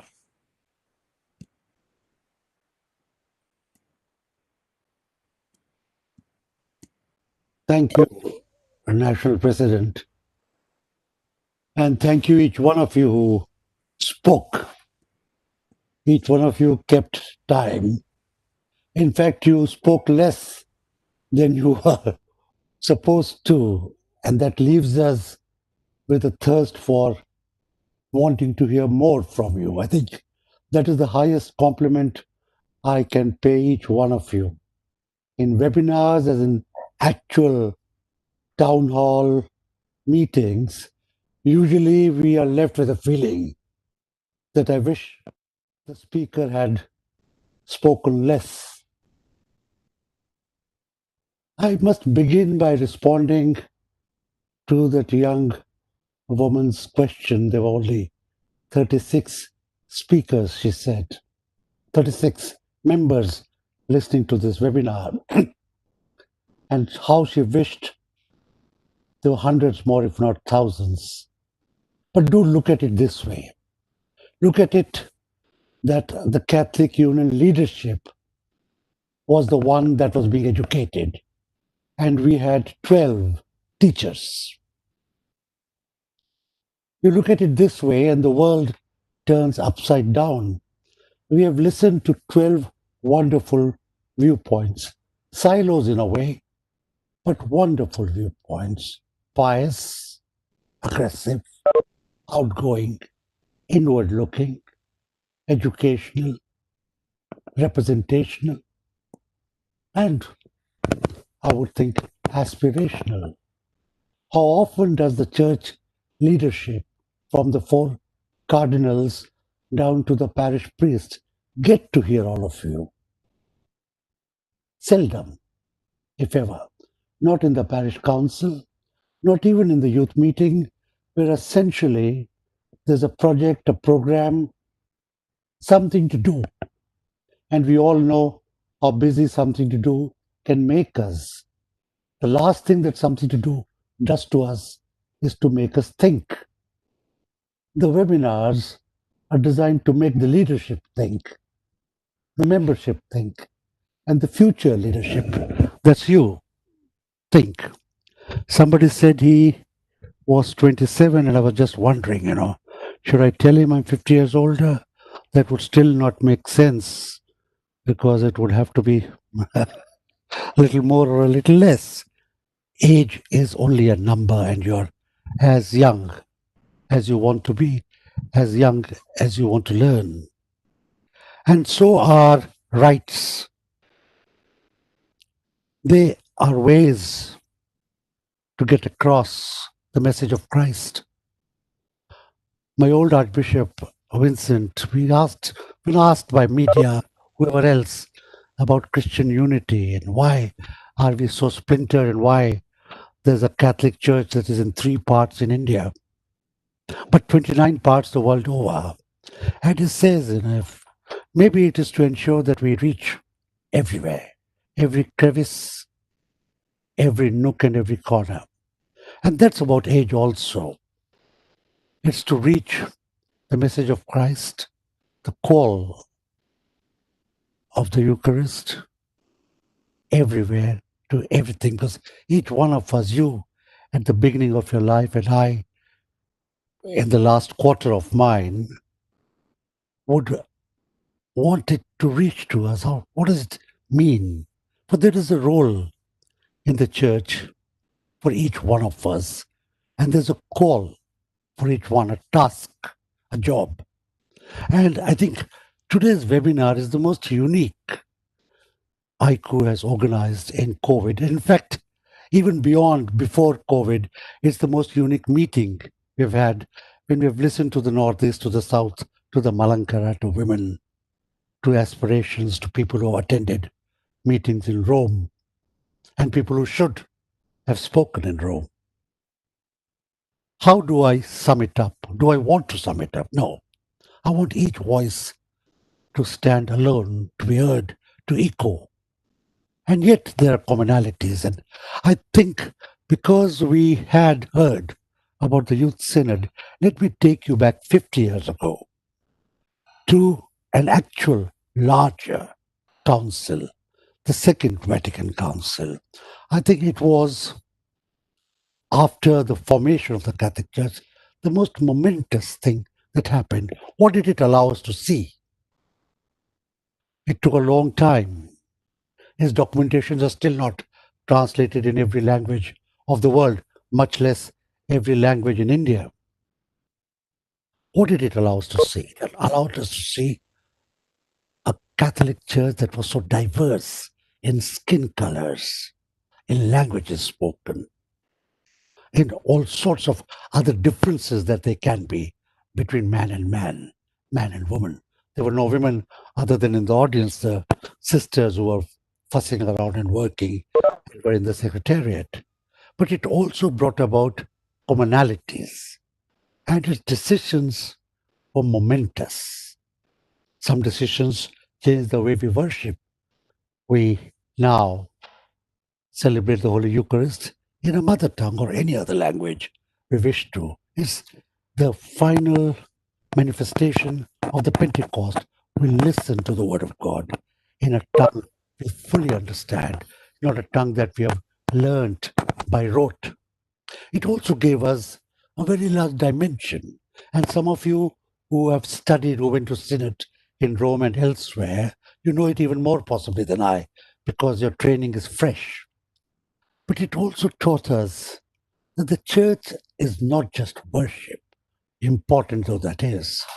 The social teachings of the church tell us of the world outside and how we must be present outside as much as we should be inside. And the current Pope Francis, in his latest encyclical, teaches us that every man is a brother. You link the Second Vatican, you link it with Fratelli Tutti. What do you really get? You get a roadmap of where we, the members of the church in India and the world, need to go. Ambitions and the nurturing of them and the training of persons to reach and achieve and materialize those ambitions is very good and need to be done. And with it comes responsibilities. And one responsibility would be how to critique the new education policy. Will it help you achieve those ambitions? I'm afraid the youth in the Catholic Church have not spoken. Your membership in the NEP seminar was scant.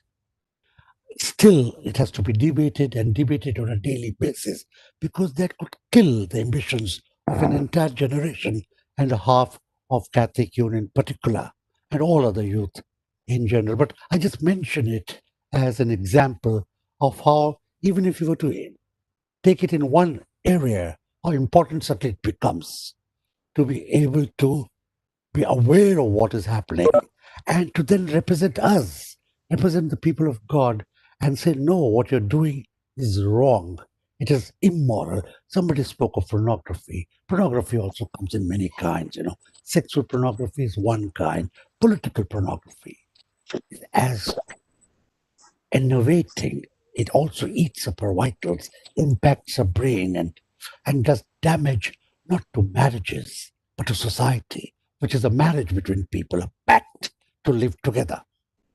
And therefore, I would say, from the Second Vatican, the Youth Synod, to Fratelli Tutti, what is the first lesson? We must be present in the world. We must make the world's pain our own. We must share in the world's joy, but also we must help alleviate that pain. Caritas sort of did it in COVID, but charity is only one part of alleviation. Giving food is only one part of alleviation. Touching the wounds, cleaning the feet, reaching out to them, comforting them, praying with them. The phrase walking with them took on an entirely new meaning for me, and I'm sure for you. When you walk with the migrant, you share his joy and his sorrows, his hopes, his frustration, his anger. That is where also the church tried to do something. And I think that compassion, that empathy is something that we really need to teach ourselves. And by ourselves, I mean from me down to your age and even younger people who are in their teens. They need to do that. The second is the presence of youth in the church as watchdogs, as triggers, as what when I was learning science, catalysts. Catalysts had two ways. Some catalysts don't change, but they create a change. Some catalysts are the change. And here, again, I'll come to that in a minute when you're talking of evolving leadership, developing leadership, and why we are not I mean, what do we want to do? Do we want to be leaders ourselves, or do we want to create a change, make society for the better, an improved society? You don't have to lead from the front. I was born and bred in the hills, so to say, and when the train is going from Kalka to Shimla, there are two engines, and you don't know which is the engine driving the train, the one that is pulling or the one that is pushing, and which is the brake, the one that is pulling or the one that is pushing, because both are important. And you could be anywhere in the train to be able to both push and to stop a retraction, to stop a coming back. And I think beginning early from Sunday school onwards, to be more aware solves one problem. You're so involved that when you are in the youth, when you are in the parish council or the parish association or in the ICU, you are not after control. You're not after, I want to be in the finance committee. The finance committee is not the only way to see that nothing amiss goes on. Church could be anywhere. But to know what is amiss is to try to first understand what is church, what is the meaning of church, what is the meaning of being a lay person in the church. Where does the priest begin? Where does the laity begin? For I too am the church. That is what the Second Vatican teaches us.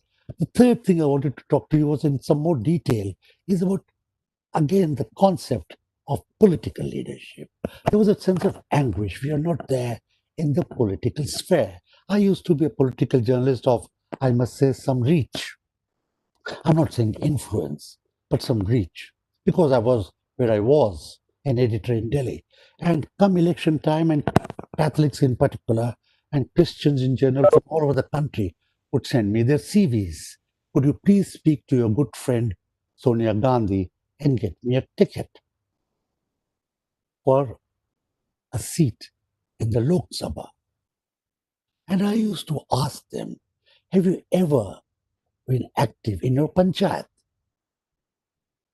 You want to be in parliament, but you've never been active in your panchayat. Have you ever participated in a mass movement? Not necessarily in a Rasta Roko or a Jail Bharo, but in any movement. Have you signed a petition? Have you begun a petition?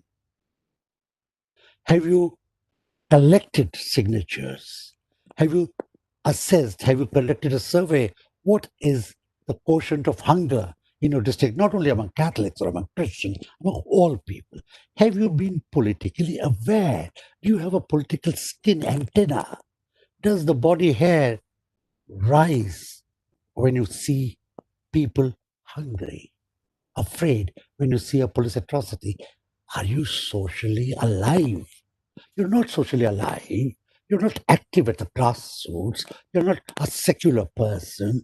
You're not active in community life. And you want to come to the Lok Sabha. So that is where leadership, evolution, and training comes in. I think what the Catholic Church needs is not members in Parliament. Remember, 15% by law, the Dalits have to elect to the Lok Sabha. That's the law.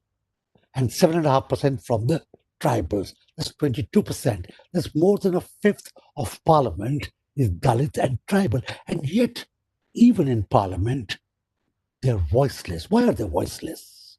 Why are the Dalits and the tribals voiceless? Because it's not just numbers. It is how the volume, how do they speak? Are they allowed to speak? Are they allowed to speak? Are they taken as representatives of that people? Or are they just doing what in Hindi is called khanapurti? Are they just ticking off a box? 22% of the Dalits and the tribals are voiceless. But a lone person sometimes can turn parliament upside down. It's also the quality. There will always be many Malayalis in parliament because their catchment area is small. It's like Sikhs in the Punjab or the Northeast. The total population may be small, the percentage may be less than 20. But because of the demarcation of constituencies, you'll always send 5, 7 Christians from Kerala and 2 or 3 from the Northeast and a very few from Tamil Nadu and a few from Mangalore and sometimes not, and none sometimes from Goa, although everybody thinks of Goa as Christian. Gerrymandering, demography, the way constituencies are cut quite deliberately, often in mischief, ensures that many voices will always go unrepresented. But that is not the only way to raise your voice. Even preparing a document for some other member of parliament to speak is a good way. So for me, political training begins when you're in high school and you are a class representative. Are you afraid to face people? Afraid to listen? That's what we're doing now, listening to you. I've always said every Catholic school must have leadership programs built into its pedagogy. As much as I say that every seminarian must be taught the Constitution, must be taught the Indian Penal Code, must be taught secularism, so that he comes out as a holistic person, as somebody who is evolving all the time, sensitive to the environment. And therefore, the Catholic child, as it grows up from school to college, professional college, young parenthood, is always evolving, learning, growing. And I think the Catholic Union is committed to it. I'm told often by churches, church leadership from the cardinal downwards, that they're also alive. Maybe we should help each other devise actual programs. And there I seek your help. Many of you are far more educated than I was at your age or later. You know, you have access far more to modern technology. And I must tell you, my grandchildren at age 5 know more about how to operate all this, including webinars, than I would do sometimes, and how to morph pictures, by the way. But the point really is that it's a collaborative effort. We teach each other. And Sunday school of the future would have to be built or not only around 7 steps of teaching, the catechism, but social teachings of the church. Much more of that at the very beginning, because that helps you become the fine men all of you here are. You're also, wittingly or unwittingly, part of a process which began some time ago, and you evolved each to your own genius. The one who was more interested in spirituality took his course, the one more interested in leadership took his or her course. And that is the second point, because formation may begin early, but it is a continuous process. I will come to gender in a minute. Let me talk about social evils, some evils, because you talked about pornography, you talked about a few other things. How about dowry? Is it a social evil? How about marital rape? Is that a social evil? How about some of the funny things we hear from the pulpit and from the judiciary, by the way? Let me not just blame ourselves. Social evil is what is evil in your eye, what is evil on the touchstone of the Bible. Above all, what is evil on the principles Jesus taught us. What can be forgiven, what is not forgivable. Those are touchstones which have stood the test of 2000 years, which have shaped societies. We should, why are we not speaking on dowry? Why are we not speaking on other evils that we see all over the country? Why are we not speaking on gender injustice within the family? Whether it is my family or yours. Is not the boy getting a better deal? Is not more money allotted? Girls are brainier, I would say. More of them do PhDs than boys. But the point really is that materialism, what am I saying and to whom? You know that more than I. Materialism is about as evil as anything else that you can think. Materialism, giving it up, does not imply being a socialist or being a hermit or being a priest. Materialism is a bondage.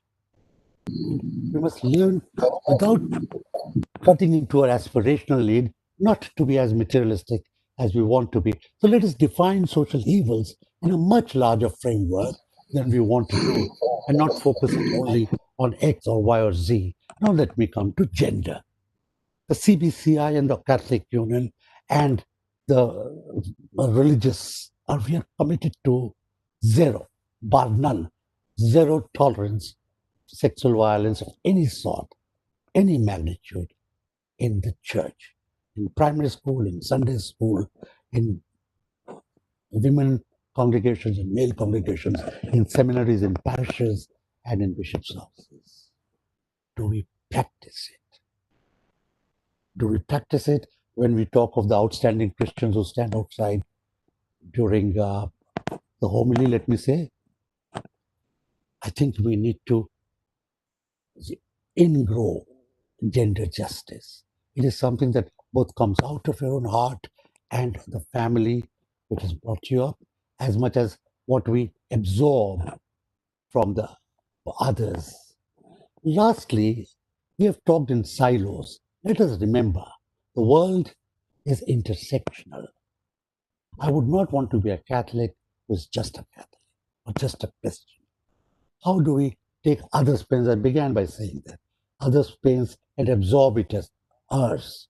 How active are we in civil society? How active are we in the defense of the Muslims against Islamophobia, in defense of Hindu women, in defense of Dalits? Or do we say there's no caste in Christianity? Do we march when Dalit Christians are marching? Do we march when the unemployed are marching? Do we march with the refugees, with the migrants? Our social consciousness, our active interpretation of the social teachings of the church, and active discipleship of Jesus as interpreted by Francis. Those are issues that we need to do in intersectionality. And therefore, let me come last 2-3 minutes. What is the way forward? Will you help us, my dear young friends, men and women? Help us devise a curricula of training. Benny is such a wonderful host here, but such a wonderful trainer and a youth leader himself. I think he's no longer technically a youth, but he looks far more youthful than I look old.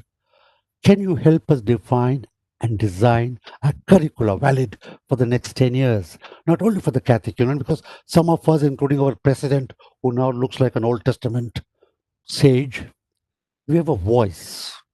Help us design curricula for the Catholic Union, for dioceses, for parishes, and hopefully for the CBCI, because if we tell that we want to collaborate you in designing a curricula, I don't think they would dare say, no, we don't want to learn, because the bishops also learn all the time. And if you learn, and this is what Prakash and I and some others have been trying to do, a cross-sectional, intersectionality Catholic Church, intersectionality Christian Church, an intersectional Indian society. If we can develop this network, if we can build on what something that has started in COVID, we can prevent manipulations of the Constitution. We can prevent, stop, delay changes in the Constitution. We can reverse the NEP. We can bring justice to Kandamal, to the migrant labor, to people. If we can't do it ourselves, our strength added to the strength of others, our education institutions, Caritas, all of us together, would be just the trigger, the catalyst, the spark that could help. It is in the hope that we are the light, we are the salt, and we are the yeast. And as I said, we are the trigger for change that makes the Catholic Union go, that makes such webinars possible, and which makes me empowered to assure you we'll have many more webinars, hopefully at regional levels, in local tongues, so more people can join. The Northeast can discuss its things and then bring it to the center and invite one of us. The Northeast is so fragmented, so diverse, so creative, but it is the Northeast, so different from the South.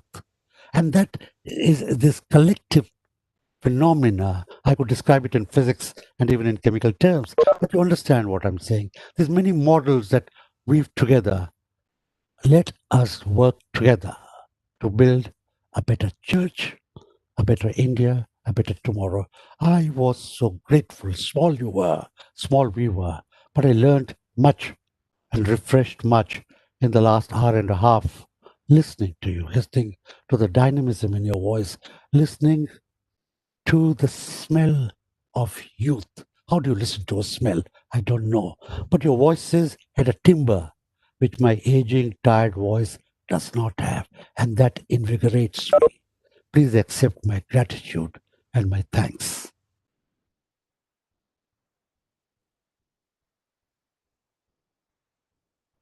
Thank you, Dr. John Dayal, for giving us the way forward for today's webinar. Now I request Father Anil Desa, SDB, Salesian priest, the Asian chaplain for YCS, that is Young Catholic Students, and presently the director for Youth at Bangalore Archdiocese, to give the concluding remarks. Good evening, one and all. Can you hear me? Yes, yeah. Yeah. Yeah, my video has a problem because of the network, or I do not know, some technical issues maybe. I'm extremely sorry if my voice is audible. I think it's enough.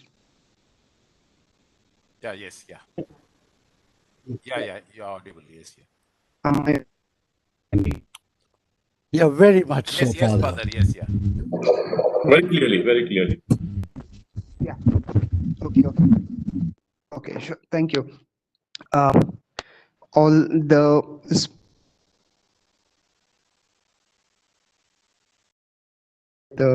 Lance Dicuna, the president of All India Catholic Union, and all the other dignitaries,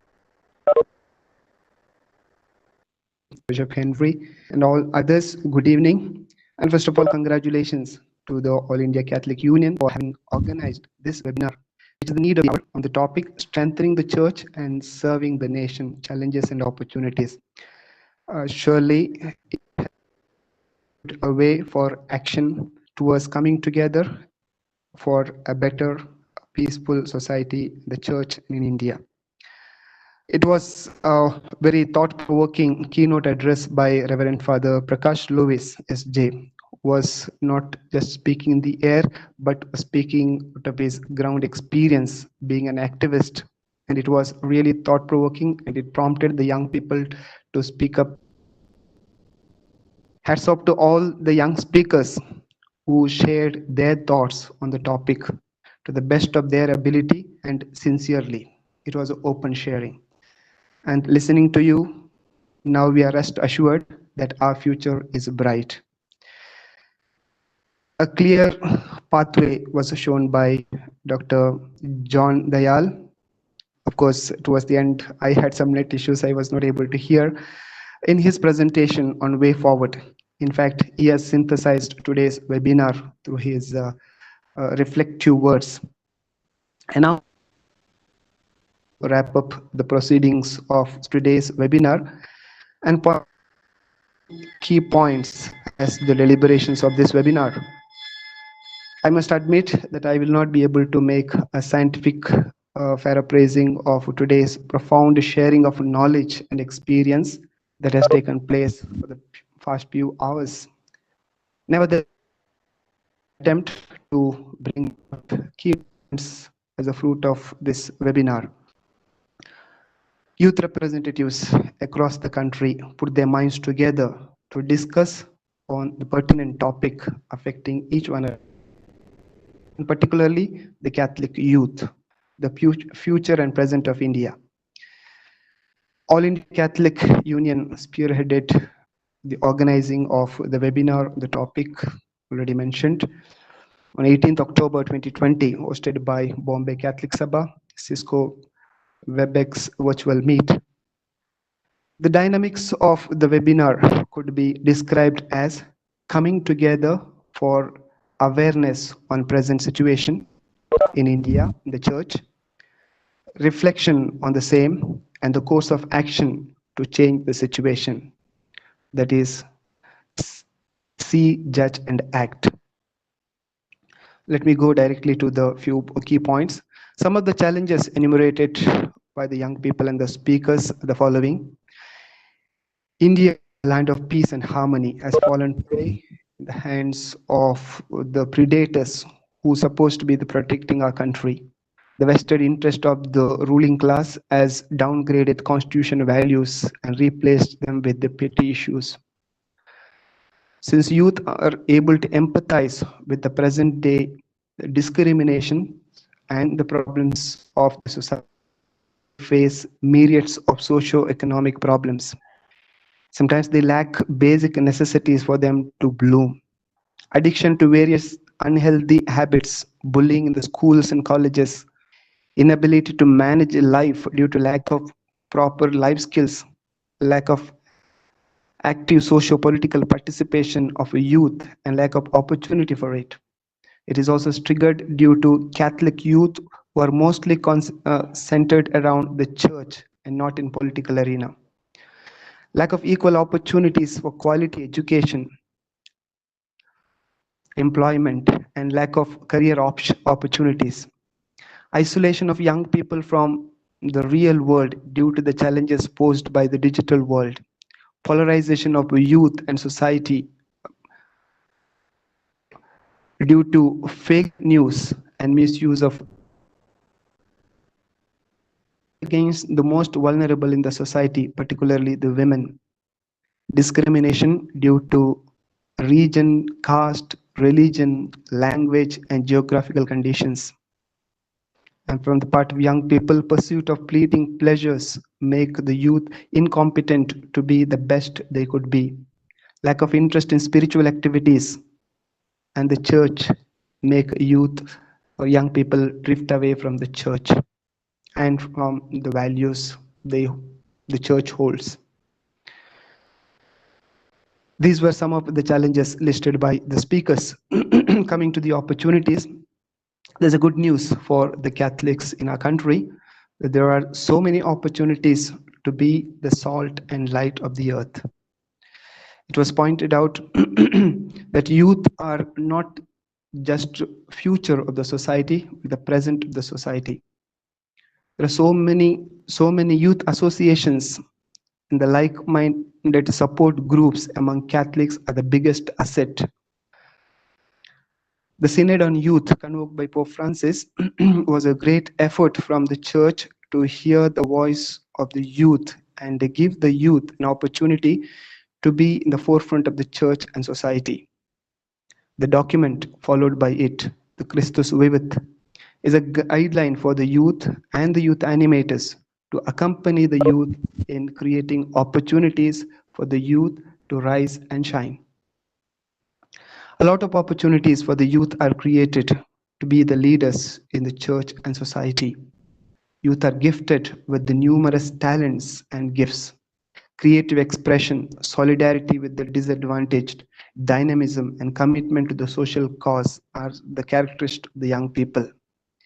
church associations and the religious congregations striving for empowerment of the youth are the other opportunities Catholic youth enjoy today.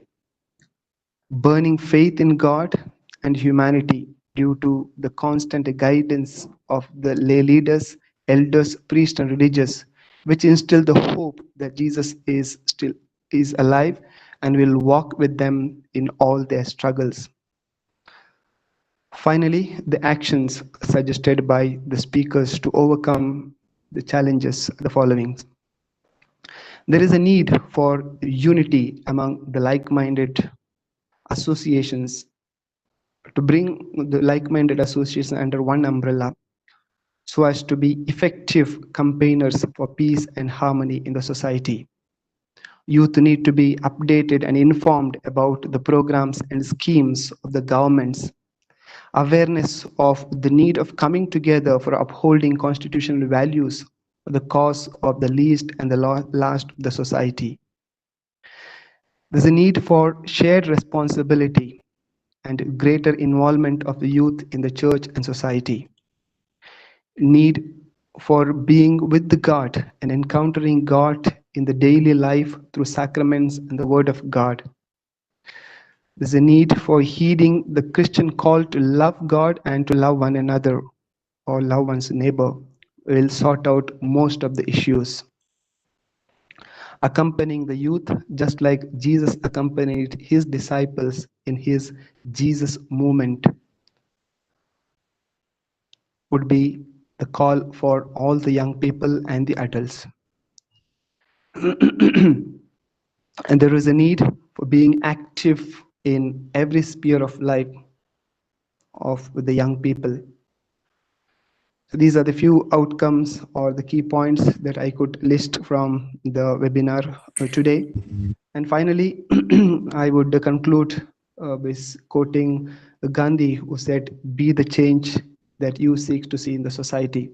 And I feel all those who participated in this webinar should strive or make a resolve to be the change, at least in our words and thoughts and words, and of course in actions, to be the change that we seek in the society, to be the salt and light of the earth. And from my side, being the youth director, I will do my best in instilling this hope in the young people and form them to be true Christian leaders, active, not just in the church, also in the society, in the country, and serve the country effectively as Jesus wanted.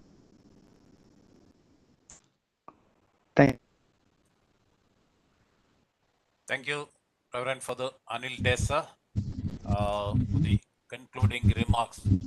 We definitely have to work and come together under one umbrella to transform this world, nation, and to strengthen our church and with all the organizations, maybe under the leadership of CBCI, we should work together, and definitely that our will get the fruits. Now, I request our National Vice President, Elias was to propose the vote of thanks.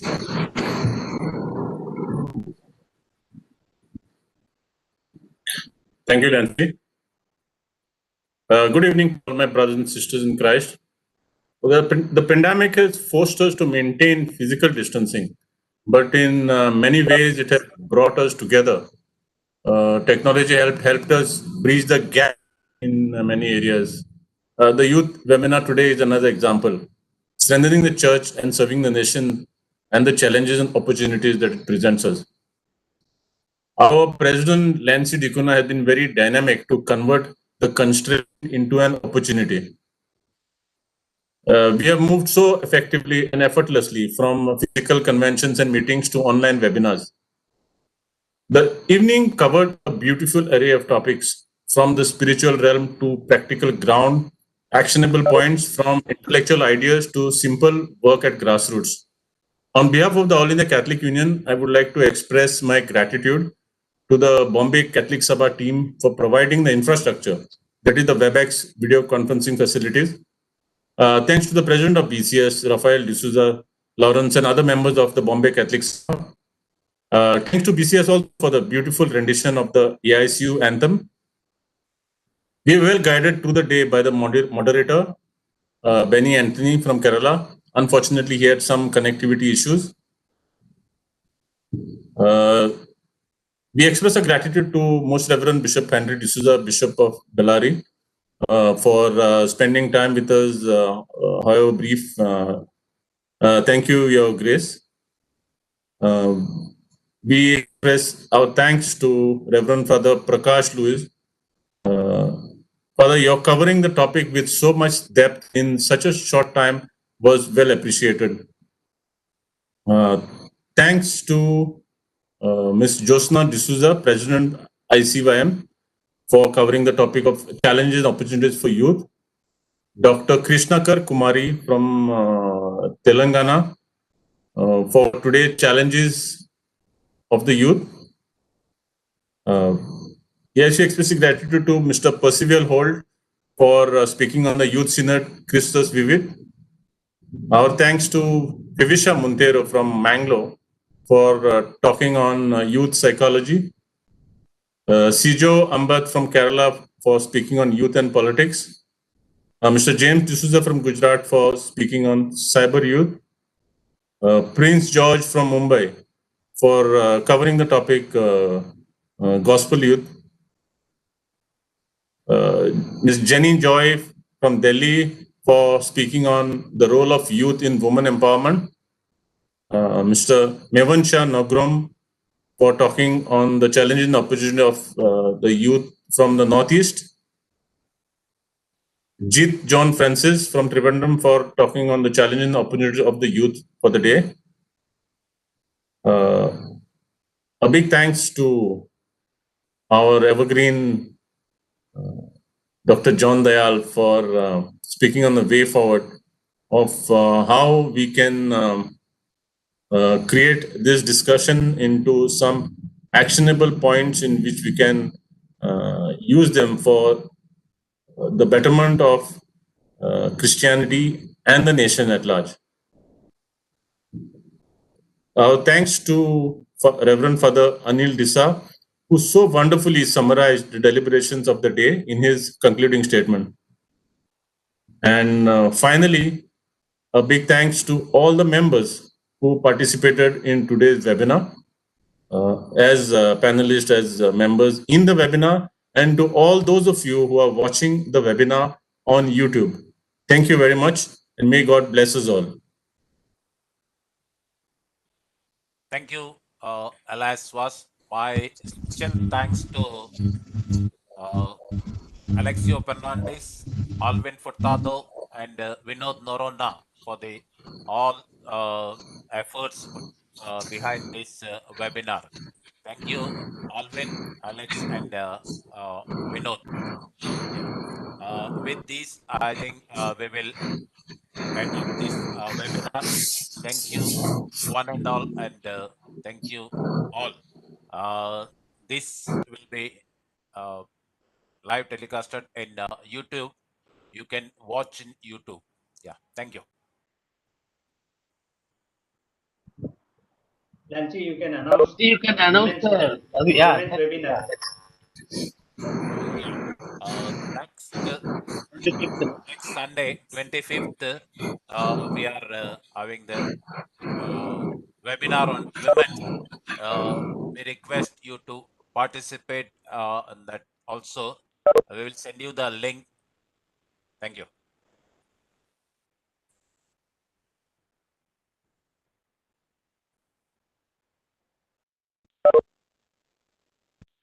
We'll close the meeting.